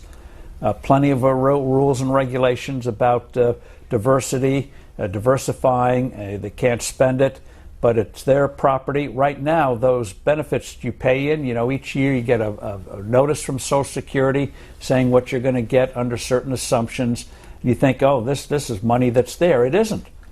The courts have ruled that the government, you don't own that money at all, even though you contributed it, and they make it sound like it's yours. And so I want a system, especially for younger people, where they actually own that money, own those assets, so politicians can't play games with it like they do now, where they say there's a $2.5 or $3 trillion surplus and it doesn't exist. We shouldn't do that to future generations. But in terms of the system today, if we get normal growth rates in this country, normal productivity, The system for us and for the next coming generation is there to pay the promised benefits. If we continue to make idiotic mistakes, which we've been doing in recent years, then there's nothing going to be there for anybody. But so that's why I think we need to get these reforms, big three reforms in, so we have that resources there to meet the promises to our generation and the next generation, but also bring in a new system where we turn, again like healthcare, a liability into an asset, because when kids get their first part-time job, start accumulating this money, that money is invested, whether you deposit with a bank or index fund or whatever you do with it, it gets invested and that grows the economy. Email to you, Mr. Forbes, from J.S. Wemba at BuckeyeExpress.com. Flat tax is meant to make the rich get richer, just like when Reagan reduced the top rate from 70 to 40%. A gift to the millionaires, a $300,000 reduction in tax on each successive $1 million in income. You are looking at things through the eyes of the wealthy. I'm looking at the eyes through someone like most Americans who want to see this economy grow again. So people who start with the least have a chance to get more, as Lincoln put it, improve their lot in life. And right now, when you have a stagnant economy, who gets hurt the most? Incomes are not rising for low-income people. They're not rising for middle-income earners. We don't have the mobility, upward mobility we've had in the past, which is why we have the political frustration today. And so a flat tax, and that's why it's worked around the world, enables an economy to focus our resources and our brain power on productive things instead of this idiotic tax code.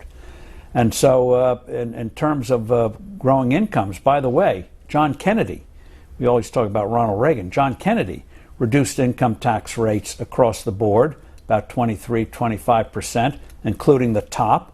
And so you could accuse him of favoring the rich. But what Kennedy's tax cuts, when they're finally enacted under Johnson, led to the booming 1960s. Reagan's led to the booming 1980s. We created millions and millions of new jobs, including more and more high-paid jobs instead of these part-time jobs. Yeah, you're counted as employed, but you're not getting near what you think you're worth, and you're right. So we want to get the dynamism of a growing economy. And a flat tax is one great way to do it. And as for tax lawyers and IRS agents, even though I'm a conservative, I would support job retraining, or perhaps urge them to go and work for Uber. Do something useful. Becky Kurtz. This is a tweet from Becky Kurtz in Palm Desert, California. Who is the smartest person you know in or out of government? And what's the best run U.S. city and state in your view? The best run city and state. Well, in terms of smart people, one of the things is there are a lot of smart people. And the key is it's not enough to have the smarts. You also have to have judgment and a willingness to learn. There are a lot of people who have IQs that would boil water, but who can't seem to translate it into doing something big. And so, yes, a lot of brain power, but they come to some conclusions that I just disagree with. So that's the nature of life. It's not enough to have brain power. You got to have a lot of other characteristics. And by the way, people can also focus on a particular area and do very well, even if somebody would say, well, they're not boiling water with their IQ. That's not the key thing. I think in the early days, and I think Google's getting back to it, in terms of computer programming, that takes brain power, but they don't care if you know how to do, if you're really good at it. You were a kid and you started to really get into this. They don't care if you finish high school. They don't care if you finish college. If you can do the job, they want you. And some of these jobs, new, $10,000 a month. $10,000 a month. $100,000 signing bonus. $100,000 in stock options. So it's not the degree, it's how you apply what you have that I think we'll see more and more of in this economy. And so in terms of the dynamism of the economy, that's how we get ahead. And again, you get entrepreneurs, people doing things, that come from the most unlikely areas, whether it's a middle-aged milkshake machine salesman who invented the modern restaurant industry, or Henry Ford, who couldn't run a corner grocery store, helping create one of the greatest enterprises in the world. It's amazing stories that can unfold. All right, to take Becky's city-state question, if you have anything that comes to mind, or a politician that you admire greatly today. Well, I mentioned he was former governor of Indiana, Mitch Daniels, who demonstrated in Indiana over relentless work, not just one big thing, but relentless day-to-day work. You can do what government should do it more efficiently, reduce taxes, and turn a state that should have been a basket case into one of the best credit ratings in the country. On the opposite side, you take the word Greece and translate it into English, you get Illinois. We're the worst rated credit state in the country. Chicago's about to go broke. The state, they've got a great governor, but the legislature just feels it's still la-la land where you don't have to worry about revenues. So it's a disaster. And so I think Mitch Daniels is an example of what can be done with good leadership. In Illinois, what happens when over time you have a series of bad decisions made? By golly, they come to bite. And I'll give a good word to, even though people don't seem to like him anymore, to Scott Walker in Wisconsin. Those reforms are starting to really tick in. And he took a lot of grief for it. I don't know why that campaign was so disastrously run. But in Illinois, in Wisconsin, he did real things. Wisconsin's always been a laboratory, whether it was the La Follette era, progressive era, whether it was welfare reform, started in Tommy Thompson in the 80s, became the basis for Clinton's welfare reform in the mid-90s, and what Walker has done. So that's what federalism's supposed to be about. See what works, and then we can maybe do it nationally. Just a few minutes left with our guest, Steve Forbes, here on Book TV. Bobby, Townville, South Carolina. Yes, first-time caller, so I'm kind of nervous. Welcome.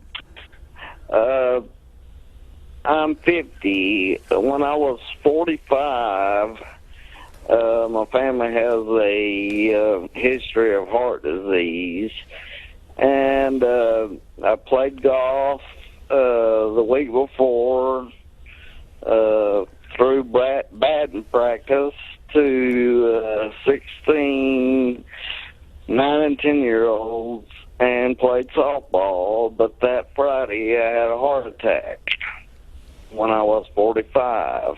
Hey, I apologize, Bobby, but we're running out of time. If you could get to your question for Mr. Forbes.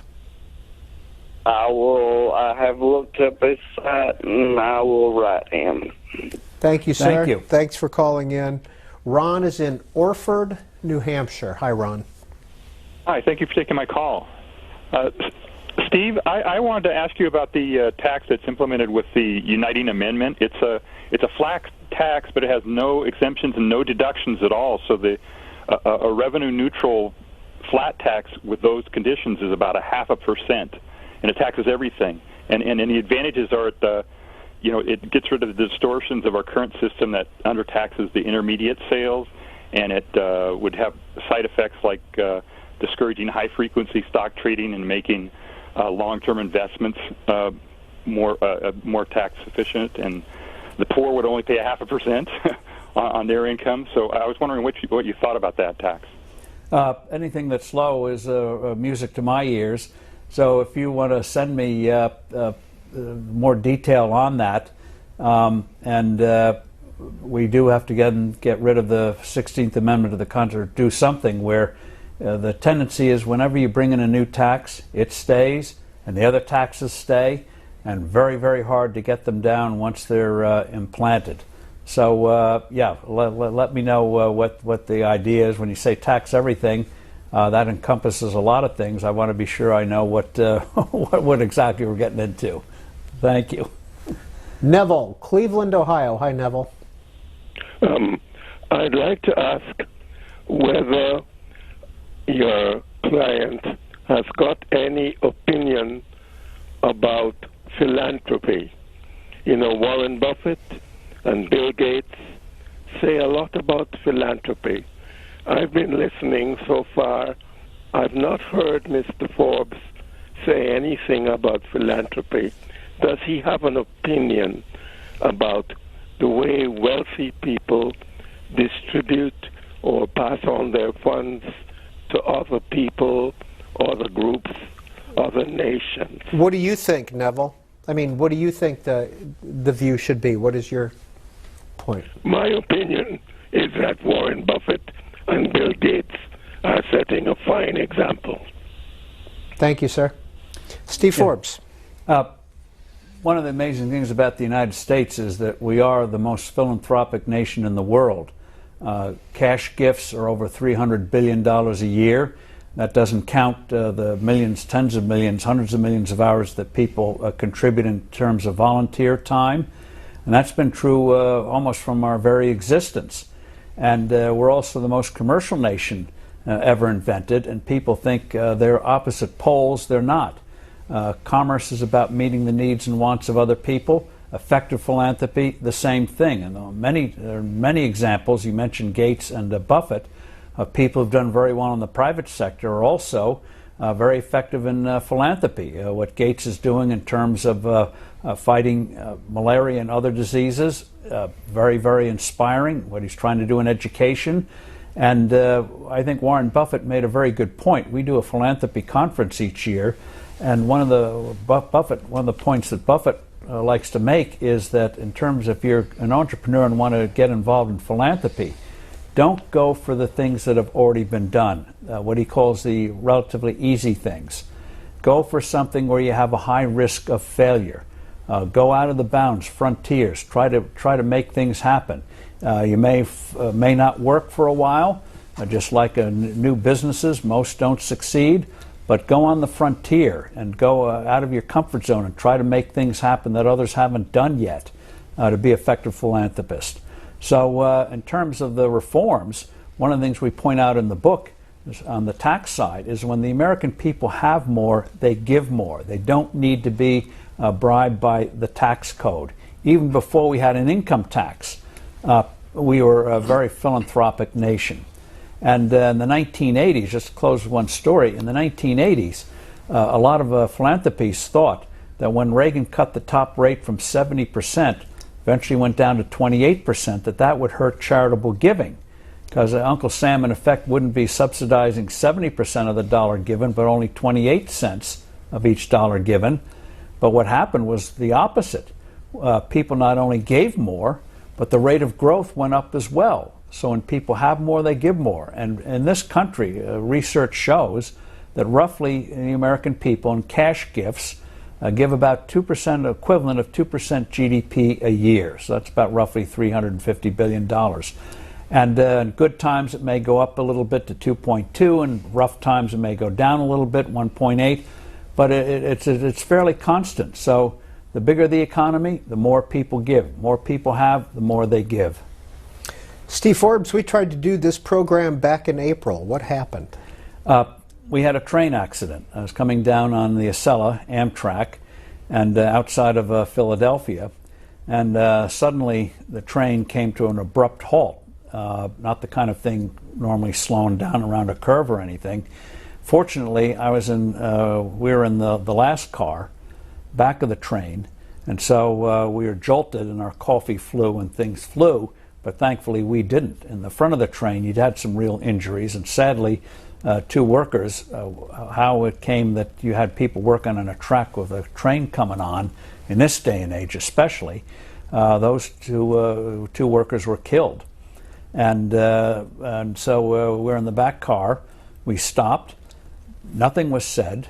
I wish they would have an intercom system for an emergency where they can say, stay calm. We didn't go out of the train because there was a track on one side, track on the other. We weren't going to risk that. So it was about a half hour later, there were rumors, people coming back and forth, and before the first responders came, there's been an accident, don't move, we'll tell you when to get off, and then about 15, 20 minutes later, we went off, walked carefully down the steps, went across the tracks, went across the field, and thankfully in this town, there was a church that had an adjacent gymnasium, and we could go in there and wait to see what was going to happen. And the Amtrak police had the manifest, so they knew who was on, so they checked names to make sure no one was missing. And yeah, you don't know in these situations. And so we waited, and the buses came. You arranged kindly for a car for me to get me back home, since I wasn't going to get here on time. And but they still haven't come up with a definitive report on what happened on that. But thankfully I was not in the front cars, because then the injuries would have been very serious, instead of just losing your coffee and getting a jolt. And you came down on the train today? Train today, no uneventful. Issues? Uneventful, good, good. Steve Forbes, his most recent book is Reviving America: How Repealing Obamacare, Replacing the Tax Code, and Reforming the Fed Will Restore Hope and Prosperity. This has been Book TV on C-SPAN 2 In Depth.